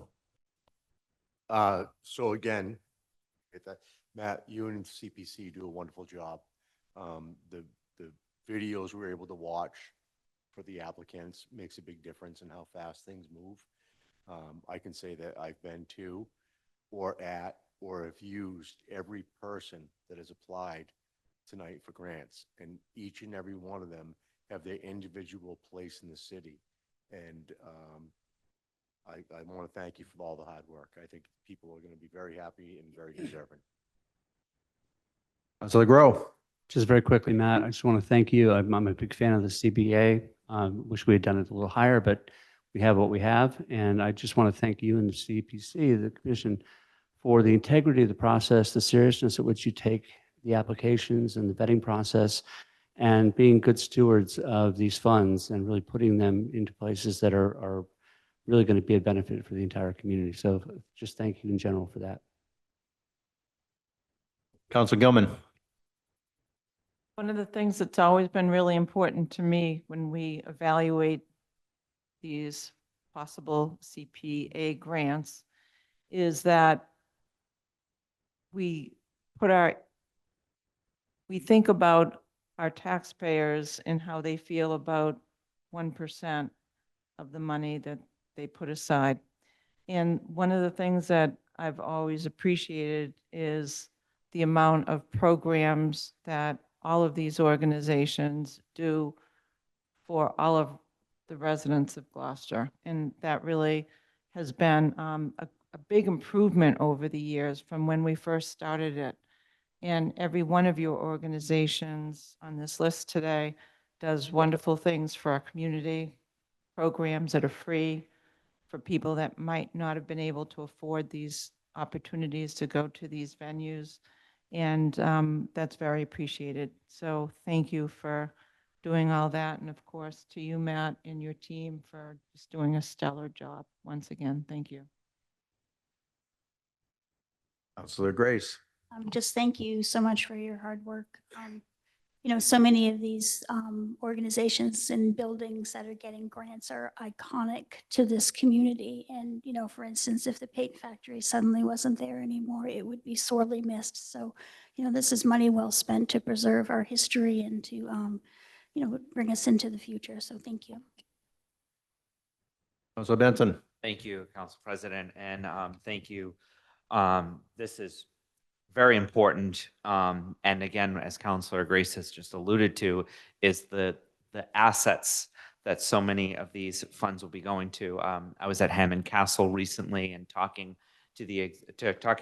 about the amount of tourism that comes in, and also what we're hearing from Action, the money that's helping so many people, including I know folks that have been able to get assistance that this money's going to, folks, including in my own family who have struggled. So I really appreciate that. And this, again, all of these programs are such an asset to our community. And again, as Councilor Grace said, they are a treasure. Thank you. I'm welcome. Councilor Majota. As all the other councilors said, I just want to say thank you to you and thank you for all for staying this late.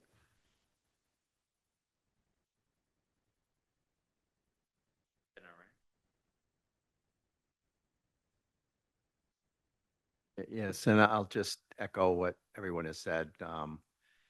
Thank you for the CPC and the recipients, most importantly, for all they do, because they have to, where the taxpayer money gives them, you know, maybe pushes them over the top, they still have to do an awful lot of legwork to make these projects come to fruition. So thank you very much for that. And that's it. Anybody else? Okay, roll call. Oh, roll call? No? All those in favor? Aye. Aye. Aye. Opposed? You guys have it 9-0. Thank you very much, everyone. You're welcome to stay if you want to, if you need, take a nap or. Next order of business, Madam Clerk. Public hearing 25, number 17, Council Order 25, number 12, Benson, amend GCO Chapter 22, Traffic and Motor Vehicles, Section 22-270, parking prohibited at all times, and Section 22-291, tow-away zones by deleting Pleasant Street, westerly side, beginning at a point 130 feet from its intersection with Warren Street in a northerly direction for a distance of 25 feet, and Section 22-279, 30-minute parking by adding Pleasant Street, westerly side, beginning at a point 130 feet from its intersection with Warren Street in a northerly direction for a distance of 25 feet. We'll open the public hearing. Council Benson, you would like to speak in favor? Yes, I will. And I just for point of reference, I've put on the screen the parking spot that's in question. And this map is a little bit older. So this spot was taken away. And now we're looking to get this space back. But the space in question would allow 30-minute parking and is located directly in front of the insurance company here. This was previously a designated spot. It hasn't been available for some time, but if restoring it for limited parking would add a real convenience, not just to the insurance company that's requested this, but to other nearby businesses as well. But to speak to the insurance company, Carroll Steel Insurance has been a longstanding business, as I spoke at O&A, and a full-service agency. They have a great deal of walk-in interaction with their clients. The majority of them are less than 30 minutes, maybe even 10 minutes. Having the convenience for their clients to utilize a parking space in front of their office for a limited amount of time would be extremely beneficial for both the agency and the people they serve, which a lot of them are in our community. And again, a lot of these folks are the 30-minute parking. They're coming the hours that this insurance company is open. A lot of the folks that they serve, they're working during the day, and this was also spoken to at O&A. With their growth, hiring additional employees, it has exacerbated the current parking availability. So this would be a positive sign, an increased need for short-term parking options. And I know there was an email that was circulated this morning. Again, I'm no traffic design expert. I'm no parking expert. But as we see here on the Google Maps, in my view, there is ample space for what's you're seeing here in question. And just to kind of close up, to me, I don't think there's any interference with the traffic flow. While the business does have a lot, there's a lot more activity, and this additional short-term parking spot makes sense to me. And lastly, this idea that there'll be a burden to law enforcement. There's many spots across the city that have 30-minute parking. There doesn't seem to be a lot of evidence to support that this is going to burden our police department. In short, there is a reasonable and practical improvement that would benefit this local business and the surrounding areas. Again, if someone needs to park for a few minutes to go into grandma's house, wherever, this will help. So thank you.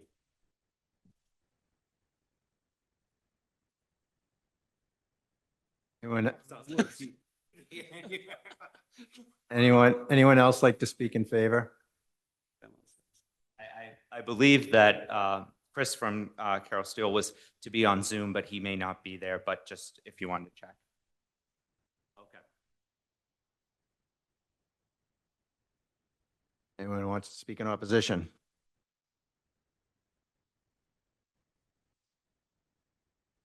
Okay, communications, Madam Clerk. There are no communications. They came in before the deadline. Okay, questions from counselors? For Councilor Benson. Councilor Grow. I'm a little flummoxed as to why we're looking at reinstating a parking space that was taken away less than 7 years ago. I mean, this picture is dated October 2018. Do we have any reference as to why that space was taken away to begin with? From my understanding, it was at a request from the actual insurance company. That's from my historical records, and now there's the son is the owner, from my understanding. That is why it was taken away from what I've looked at. Again, I looked at some records from previous why it was taken away.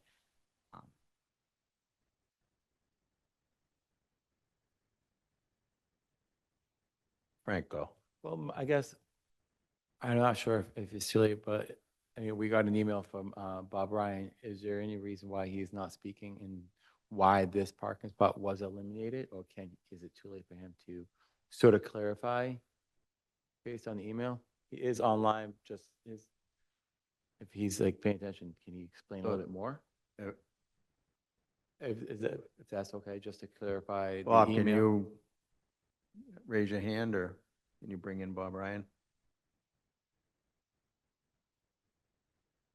Oh, Bob, are you there? perfect. You hear the question, Bob? You're muted, Bob. I need to take up the screen. Okay. Bob, did you hear the question? No, I did not. Can you hear me? Yep. I can hear you now. Frank, Frank's gonna, Councilman Majota gonna ask you the question again. Yeah, Sure. so you've been on the traffic commission. Why was this parking spot eliminated? And can you just sort of go on with your email? Well, there's a good shot of one of the reasons why it was eliminated. If you look on your left-hand side of the picture, the owner at that time, Mr. Steve Dexter, came to us. He felt that it was very unsafe. Mirrors were being popped off of vehicles passing. And there's a good picture right there. You have that red car on the right, silver one to the left of that. And look at the truck coming down the street. Now, if we have a car parked next to that meter, you mean to tell me both vehicles can pass without an issue? I mean, that's very difficult. He came to us and asked that it be removed, and that's what we did. Again, I physically measured it. It's only 15 feet from car to car. If there's one parked on the east side, one's parked on the west side, you only have 15 feet and you can't pass. You have to dodge. The Traffic Commission meeting on March 27th, again, in my email, I indicated it was unanimous not to recommend. Carol Steele's has an adequate parking lot in the back of the building. The city of Gloucester's Warren Street public lot is 100 feet away. Not too many businesses in the city have the luxury of two parking lots. And we feel it's not, we don't want to jeopardize the safety of the public, and that's the position we took. Does that answer your question, Frank? Yes, it does. Thank you, Okay. Mr. Ryan. Okay. All right. Councilor Worthley. Thank you. I appreciate that prior question because that was one on my list. But the next question would be, if this were to pass, how will we measure 30-minute parking where I don't know, are the kiosks programmed per parking spot, or is it universal? I don't know how I would differentiate 30-minute parking on a kiosk versus the other 2-hour parking. Do we know that answer? I mean, I know the kiosk can make changes. From my understanding, from talking to folks in the administration, is that there is a way to program certain areas. So I think that can happen. I'm aware that it can be done per area. I'm not aware that it could be done per specific spot. So it's a question that it can remain unanswered. I just wondered how we make sure it was only 30-minute parking. And so the question was answered on, it was the owner's father who had asked for this to be removed before. So, okay, I understand that now. Thank you. Thank you. Councilor Gelman. So I have a question in terms of how the staff at Carroll Steele feels now about this, seeing that it had been eliminated because of a leader back 7 years ago. Like why has that changed? Like what has the team and the leadership of Carroll Steele said that this is something that they want back? This is something that the reason I brought this forward was because folks from Carroll Steele had asked me to bring this forward. and then working with the solicitor's office, writing this up, and actually speaking to the chairman of the Traffic Commission to get a historical outlook on what this was. That is why this was brought forward. And again, they've expanded, and they are looking to have a 30-minute spot in front of their office. Does that answer the question? Or? It does. Okay. Thank you. Council Majota. How many parking spots are available in their parking lot? Well, I know that they also have their employees parking in the parking lot.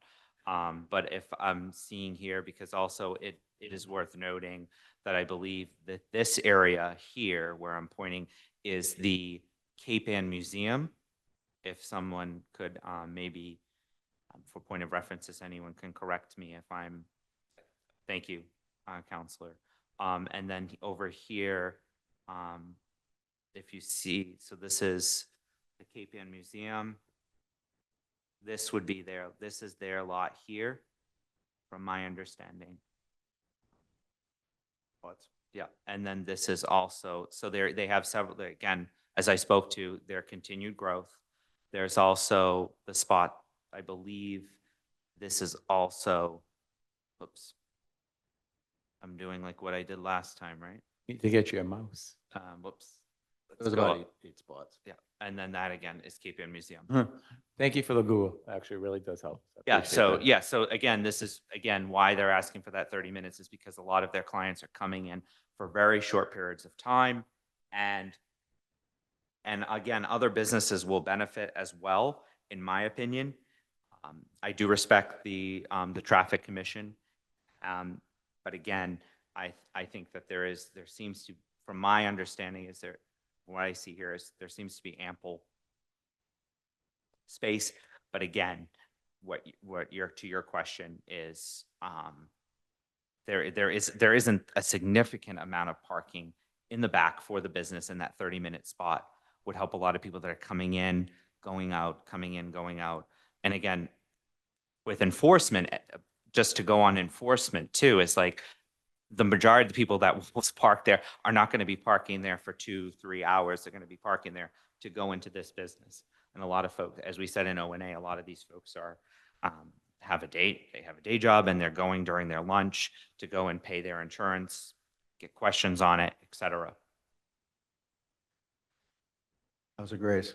Is the parking lot that the business owns, is that free parking for their customers? From my understanding it would be free parking, but again, there's also several people that work there, so I think they're parking in the back. In the door that's on the side, is that a functional door or a fire escape? It used to be functional.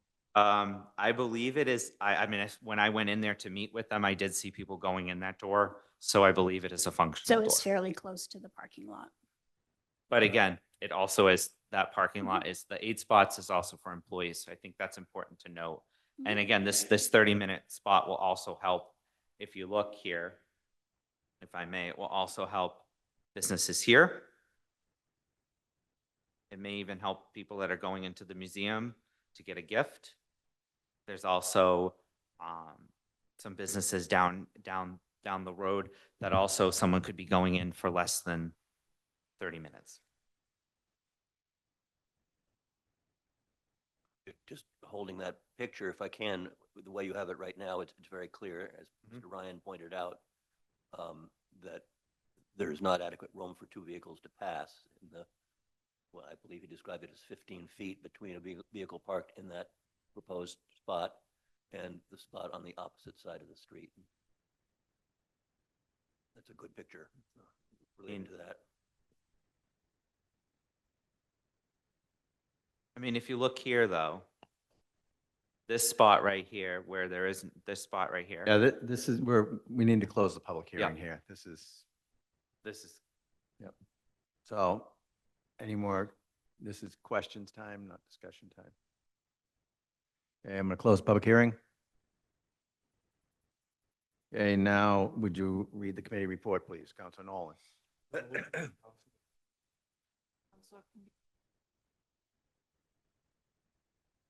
On a motion by Council Majota, seconded by Council Nolan, the Ordinance Administration Committee voted 2 in favor, 0 opposed, 1 absent, to recommend the City Council amend the Gloucester Code. This is Chapter 22, Traffic and Motor Vehicles, Section 22-270, parking prohibited at all times, and Section 22-291, towaway zones, by deleting Pleasant Street on the westerly side, beginning at a point of 130 feet from its intersection with Warren Street in a northerly direction for a distance of 25 feet, and I so move. Second. Motion made by Councilor Nolan, seconded by Councilor Majota. Discussion. Mr. President, Yes, Councilor Majota. I just want to say that our recommendation came before the Traffic and Traffic Committee did meet. So the information that we just got from Mr. Ryan and the Traffic Commission was not given to us prior to our recommendation. Thank you. Thank you. I think they voted, the Traffic Commission voted, but not the email that you got. They did vote not to recommend it. And then we had the discussion, from my understanding, Chair Nolan, if also, and then you received the communication today. Obviously, that was before, that was after. Councilor Memard. I would say that based on the Traffic Commission's recommendations, I will not be supporting this proposal. I think it's simply too narrow. It creates a safety hazard on that corner. It's a very busy street. The earlier photograph showed a delivery truck coming down one side of it, and it's just a busy street, and I don't think there's enough room to afford a space on that side, as has been described. There is also the parking lot behind, and there's also the Warren Street public parking lot as well. And I'm in support of the Traffic Commission's recommendation and the initial reason for removing this space for safety reason. Councilor Grace. I was at that meeting, the Traffic Commission, and, you know, on that commission, there is a member of the DPW, there's a member of the fire department, there's a member of the police department, all of which, you know, agreed that the safety here and the convenience of 15 minutes isn't worth the safety, in my opinion. Sorry. Somebody asked a question about how you would enforce the 30-minute, and according to the police officer that is on the commission, you can't. It would be unenforceable because you can't differentiate on the kiosk. There's one spot that's for 30 minutes, so it would require somebody, you know, being basically diligent for the entire day to make sure that that wasn't being abused. So.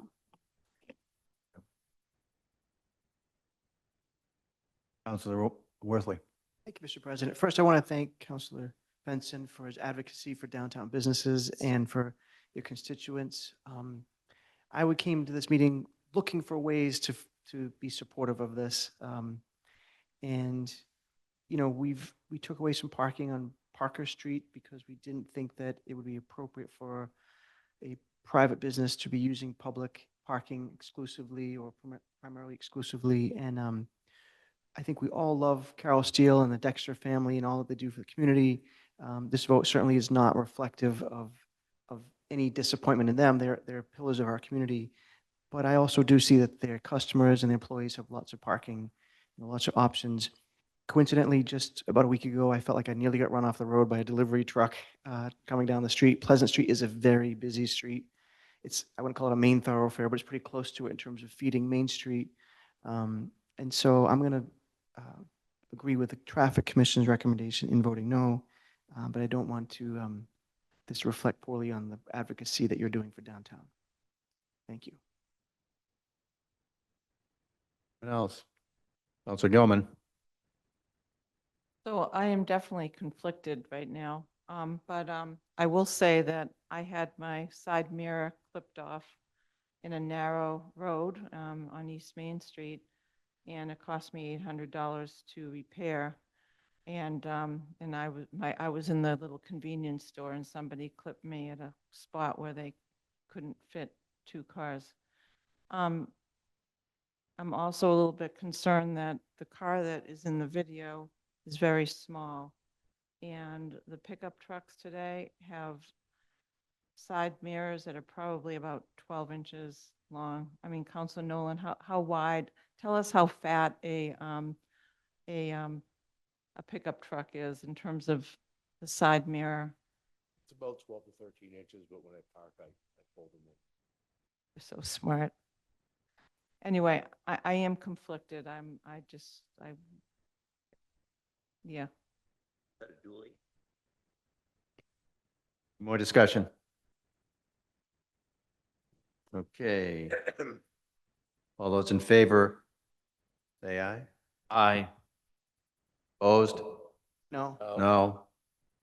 Motion fails. 1 in favor, 8 in opposition. So we don't need to read the second No. half. You should anyways, okay. All right, on a motion by Council Mazzotra, second by Council Nolan, the Ordinance and Administration Committee voted 2 in favor, 0 opposed, 1 absent, to record the City Council amend Gloucester Code Ordinances, Section 22-279, 30-minute parking by adding Pleasant Street on a westerly side, beginning at a point of 130 feet from its intersection with Warren Street in a northerly direction for a distance of 25 feet, and I so move. Second. Motion made by Councilor Nolan, seconded by Councilor Majota. Any discussion on this?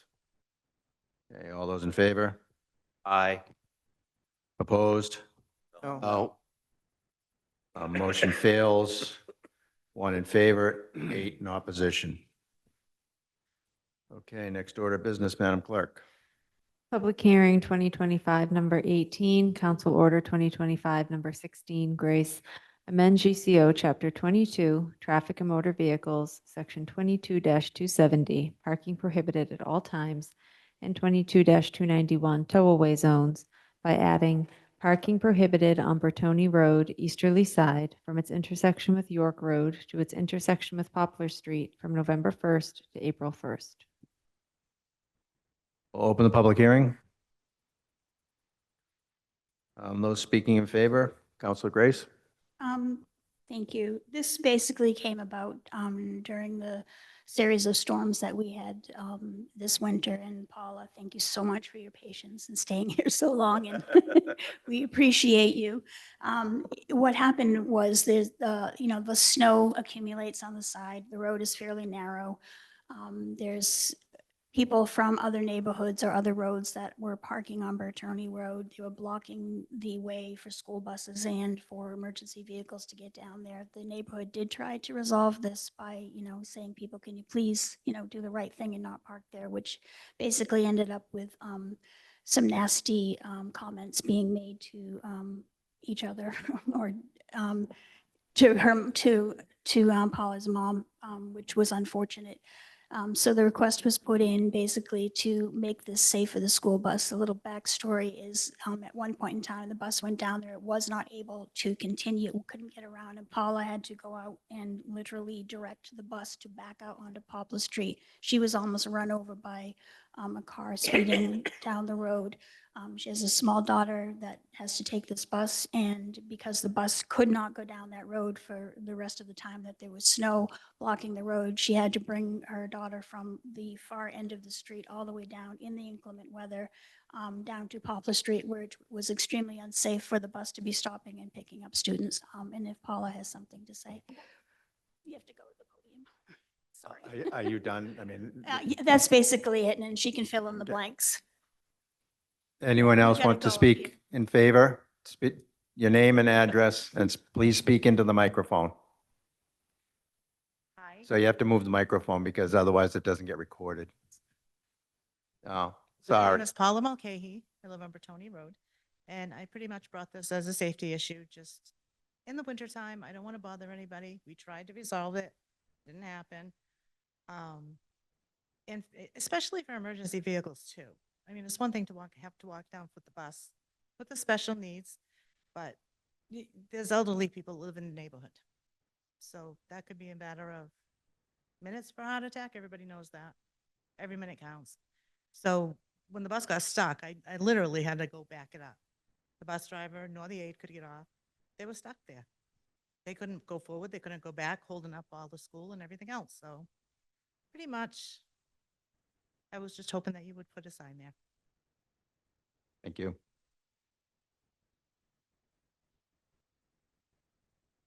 Anyone else want to speak in favor? Anyone to speak in opposition? we have any communications, Madam Clerk? There are no communications. Questions from counselors? Okay, I will close the public hearing. Have the committee report, please. Council Nolan. On a motion by Council Majota, seconded by Councilor Nolan, the Ordinance Administration Committee voted 2 in favor, 0 opposed, 1 absent to recommend the City Council amend the Gloucester Code of Ordinances, Chapter 22, Traffic and Motor Vehicles, Section 22-270, parking prohibited at all times, and 22-291, tollway zones by adding parking prohibited on Bertoni Road on the easterly side from its intersection with York Road to its intersection with Poplar Street from November 1st to April 1st, and I so move. Second. Motion made by Councilor Nolan, seconded by Councilor Worthley. Any discussion? Councilor Nolan. So first of all, like I said at ONA, this is very weird that we're actually doing a no parking request on the opposite side of our summer. However, I do know the area and I know exactly what you're talking about. It's very hard for the city to remove snow in some areas on smaller roads to make it passable and accessible for turning and entering and exiting for buses. So I clearly understand this, and I will be voting to support this tonight. Thank you. Councilor Worthley. Thank you, Mr. President. Thank you to your Ward 3 City Councilor, Councilor Grace, for bringing this to our attention and working with the neighborhood. I love your neighborhood, I love your family, and I love your advocacy for this. This is a very quiet neighborhood until it's not, right? And I think this makes it a lot safer for everybody in the neighborhood, so I will be voting yes for this.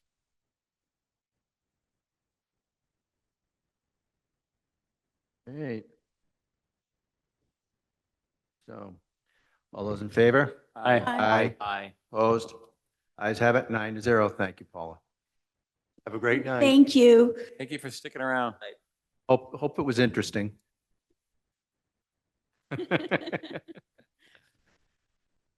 Okay, next order of business, Madam Clerk. Public hearing 25, number 14, proposed amendments to Division 11, City Hall Restoration Commission, Sections 2-523 and 2-525, continued from April 8th, 2025. Open the public hearing. Do we have anyone to speak in favor? Okay, do we have anyone to speak in opposition? Do we have any communications, Madam Clerk? No, we don't. Do the councilors have questions to all those in favor and in opposition?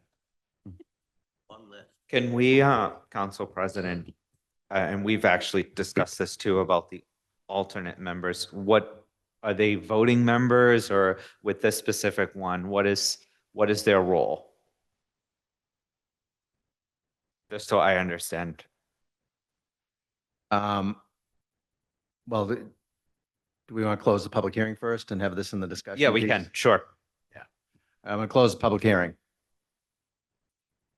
Councilor Nolan. All right. Do you want to hear the recommendation?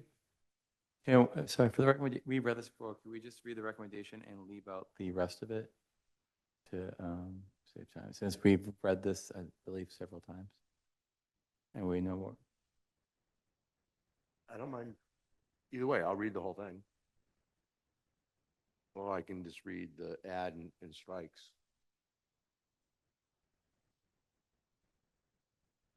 For Bob, Ryan, and Mary Ann Boucher. What are you asking for, Frank? Just to read the recommendation and leave out the part, because this is continued and we already read A, B, C, D. Except doesn't. As noted. I'm okay with that, but people get to ask questions, so. That's fine. Yeah. All right. Okay. Read. Yep. Sure, I put it on the screen.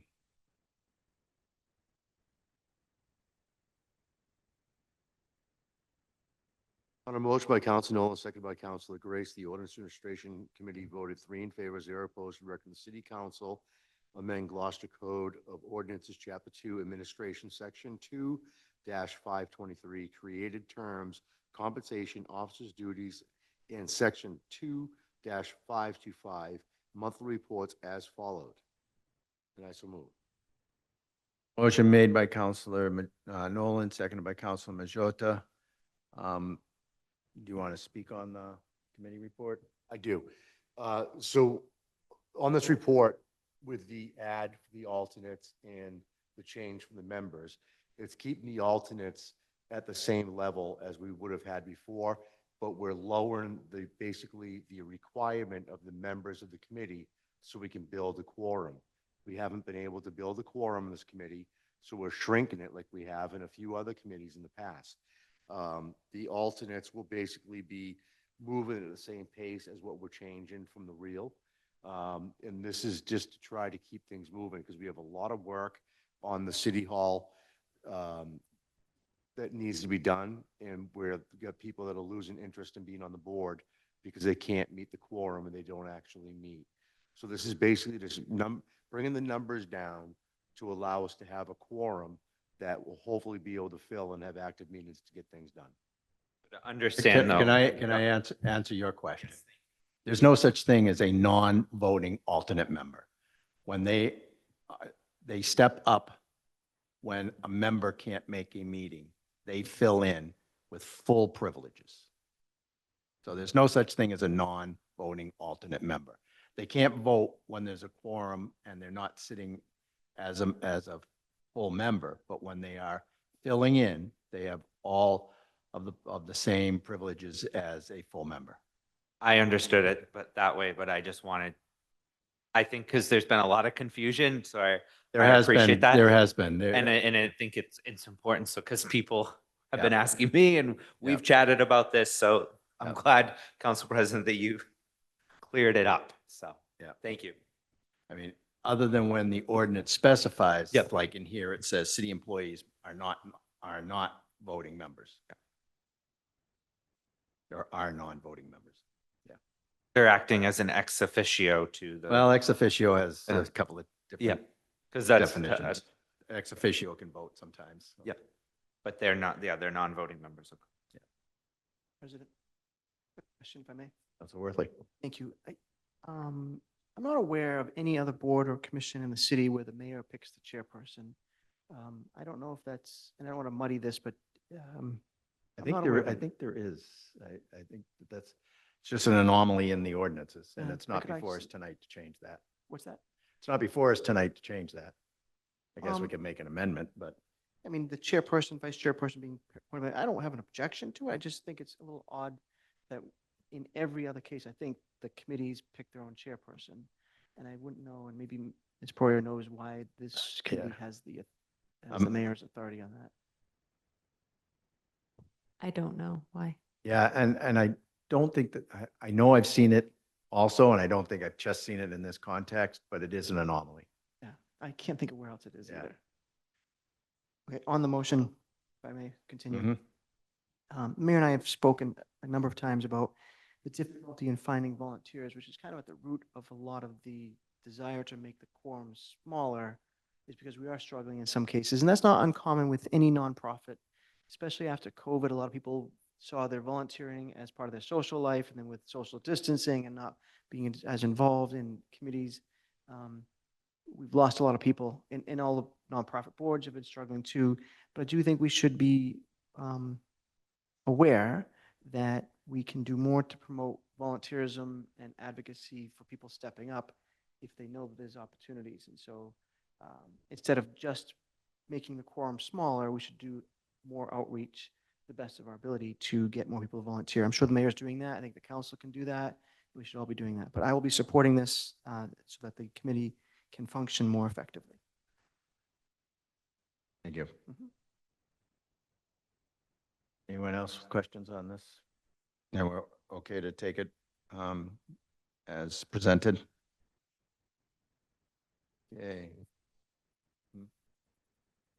Sean made the motion and Frank seconded. All right. All those in favor? Aye. Opposed? The ayes have it, 9-0.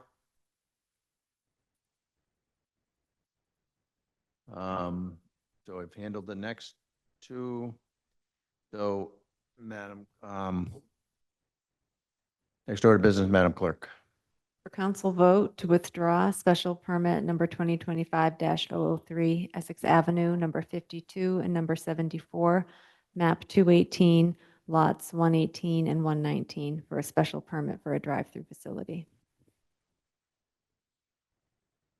Who wants to make the motion? Move to withdraw without prejudice the application of special council permit 2025-003 Essex Avenue, number 52, excuse me, and 74, map 218, lots 118 and 119 for a special permit for a drive-through facility. Second. Motion made by Counselor Groves, seconded by Counselor Worthley. Discussion? I think we ever saw this. It has not gone to council yet. It was submitted and it was with the request to withdraw was before it even hit an agenda. All those in favor? Aye. Aye. Opposed? Ayes have it 9-0. Next order of business, Madam Clerk. For council vote, Susan Roberts writes appointment to the Gloucester Historical Committee. This is being returned to City Council because at the March 25th meeting, only amendment to correct committee to commission was voted on and the motion as amended was not voted on. Okay. Yep, move to update the appointment to Susan Roberts Wright to the Gloucester Historical Commission from a voted member to a non-voted member, term to end 2/15/2026, and I so move. Second. Okay. Discussion? All those in favor? Aye. Opposed? Ayes have it 9-0. Next order of business, Madam Clerk. That is a discussion led by Councilor Gross regarding using the Rose Baker Senior Center as a location for city council meetings during summer months. Okay, it's open for discussion. Yes. Yes. Counselor Grow. I know it's cooler, but I frankly hated it when we were in there before. I think the acoustics were terrible. The screen was terrible to see, but I mean, at the end of the day, I don't care where we meet. Counselor Worthley. Yes. So I love City Hall, and I think there's something special as being here. But I think for all of us, for the staff, for the public, this room can be unbearable in the summer. And I agree with Councilor Grow that we should be cognizant of the acoustics and the visuals at the senior center. But between the excessive heat in this building and the better parking at Rose Baker, I would love to see this be something we formalize. I don't know if you need a vote or if it's just a decision the council president gets to make, but I'm fully in support. Wherever we meet, we are there, right? We are where we are, and a quorum of the council can meet in any location. And I don't feel like the majesty of this building makes us any better or lesser if we're in a different location. So I support the move for maybe July 1st on till get to the budget process here, and then July 1st to, I don't know, September 1st. Although it can be hot days in September too. I support it. Okay. More discussion? Counselor Benson. Yeah, thank you. I mean, I think Counselor Grow makes good points about the acoustics and some other issues that I remember. I mean, at the same time, it's freezing cold here in the winter. So maybe we should move in the winter too. I'm just teasing because you always tease me every moment of every day. I'm just teasing. It seems like, but anyway. With that being said, I mean, it gets very hot in here. But again, I mean, I don't really care, but yeah, I don't care. Either way is fine. But Counselor Grace. As much as I love the majesty of City Hall, I love not being hot more. You can put a sweater on. There's only so much you can take off. Wow. Any other discussion on this? Do you need a vote of the council to make this decision? Well, I think maybe should we move it forward to the next meeting for a formal vote? Yeah. Yeah. Just had to start the conversation. Give everybody a heads up. Cool. Okay. Cool? Is that what you want? Oh, exactly. Remember, there is some, you got to think about people with health issues too. And not just us, but the audience. Let's bring blocks of ice. Make them anymore. Yeah, I know, that's right. Okay. Next up is the, There were the letters that Counselor Gilman was going to, oh, talk a little bit right. more about. Yep. Go ahead. Thank you. I'll be quick. So this is for council vote, but what I'd like to do is just quickly read the letters. They're very brief. The first is to the MMA CEO and Executive Director, Adam Chapdelaine. Dear Director Chapdelaine, thank you for attending the March 24th, 2025 Ways and Means meeting to advocate for our state's education priorities. As your office continues to work with our state legislators on setting our state's fiscal 26 budget priorities, the Gloucester City Council urges MMA's support for the following critical education initiatives. 1, fully fund circuit breaker. Gloucester Public Schools face growing pressure from rising special education out-of-district tuition and transportation costs. Fully funding circuit breaker will help sustain vital services and specialized staff for our students. 2, increase Chapter 70 per pupil aid. We urge raising the governor's proposed $75 per pupil to $150 per pupil as identified in MMA's April newsletter. As a district receiving only minimum increases, every additional dollar is crucial to our city's operating budget. This increase to $150 per pupil will impact 245 of 318 districts in Massachusetts. 3, MMA's support of the Chapter 70 Foundation Review Commission, which is being sponsored by Senator Tarr. The current funding formula is outdated and fails to meet the needs of communities like Gloucester. A review commission is urgently needed to ensure a fair and accurate funding system. Thank you for your continued budget and finance advocacy at MMA. Our city council deeply appreciates your leadership, and I so move. Second. Motion made by Counselor Gilman, seconded by Counselor Worthley. All those in favor? Aye. Aye. Opposed? Ayes have it 9-0. In the second, oh, and we can sign it. Is this the right one to sign, Grace? Yeah, okay, thank you. And the second one, I'll be quicker. This is to Ann Margaret and Bruce. Dear Senator Tarr and Representative Ferrante, as you begin setting our state's fiscal 26 budget priorities, the Gloucester City Council urges your support for the following critical education initiatives. Fully fund circuit breaker. Gloucester Public Schools face growing pressure from rising special ed out-of-district tuition and transportation. Fully funding circuit breaker will help sustain vital services and specialized staff for our students. 2, increase Chapter 70 per pupil aid. Just to let you know, I'm paraphrasing what Senator Tarr said at the meeting here. We urge raising the governor's proposed $75 per pupil to at least $130. As a district receiving only minimum increases, every additional dollar is crucial to our operating budget. 3, support the Chapter 70 Foundation Review Commission. And I said that in the last one. And we thank you for your continued advocacy and commitment to Gloucester students and schools. Appreciate your leadership. It's also copied to Michael Rodriguez from the Senate, Joanne Comerford, Senate Vice Chair, and Aaron Mashowitz, House Chair. And I so move. Second. Motion made by Counselor Gilman, seconded by Counselor Nolan. All those in favor? Aye. Aye. Ayes have it 9-0. Thank you, Val. Next order of business, Madam Clerk.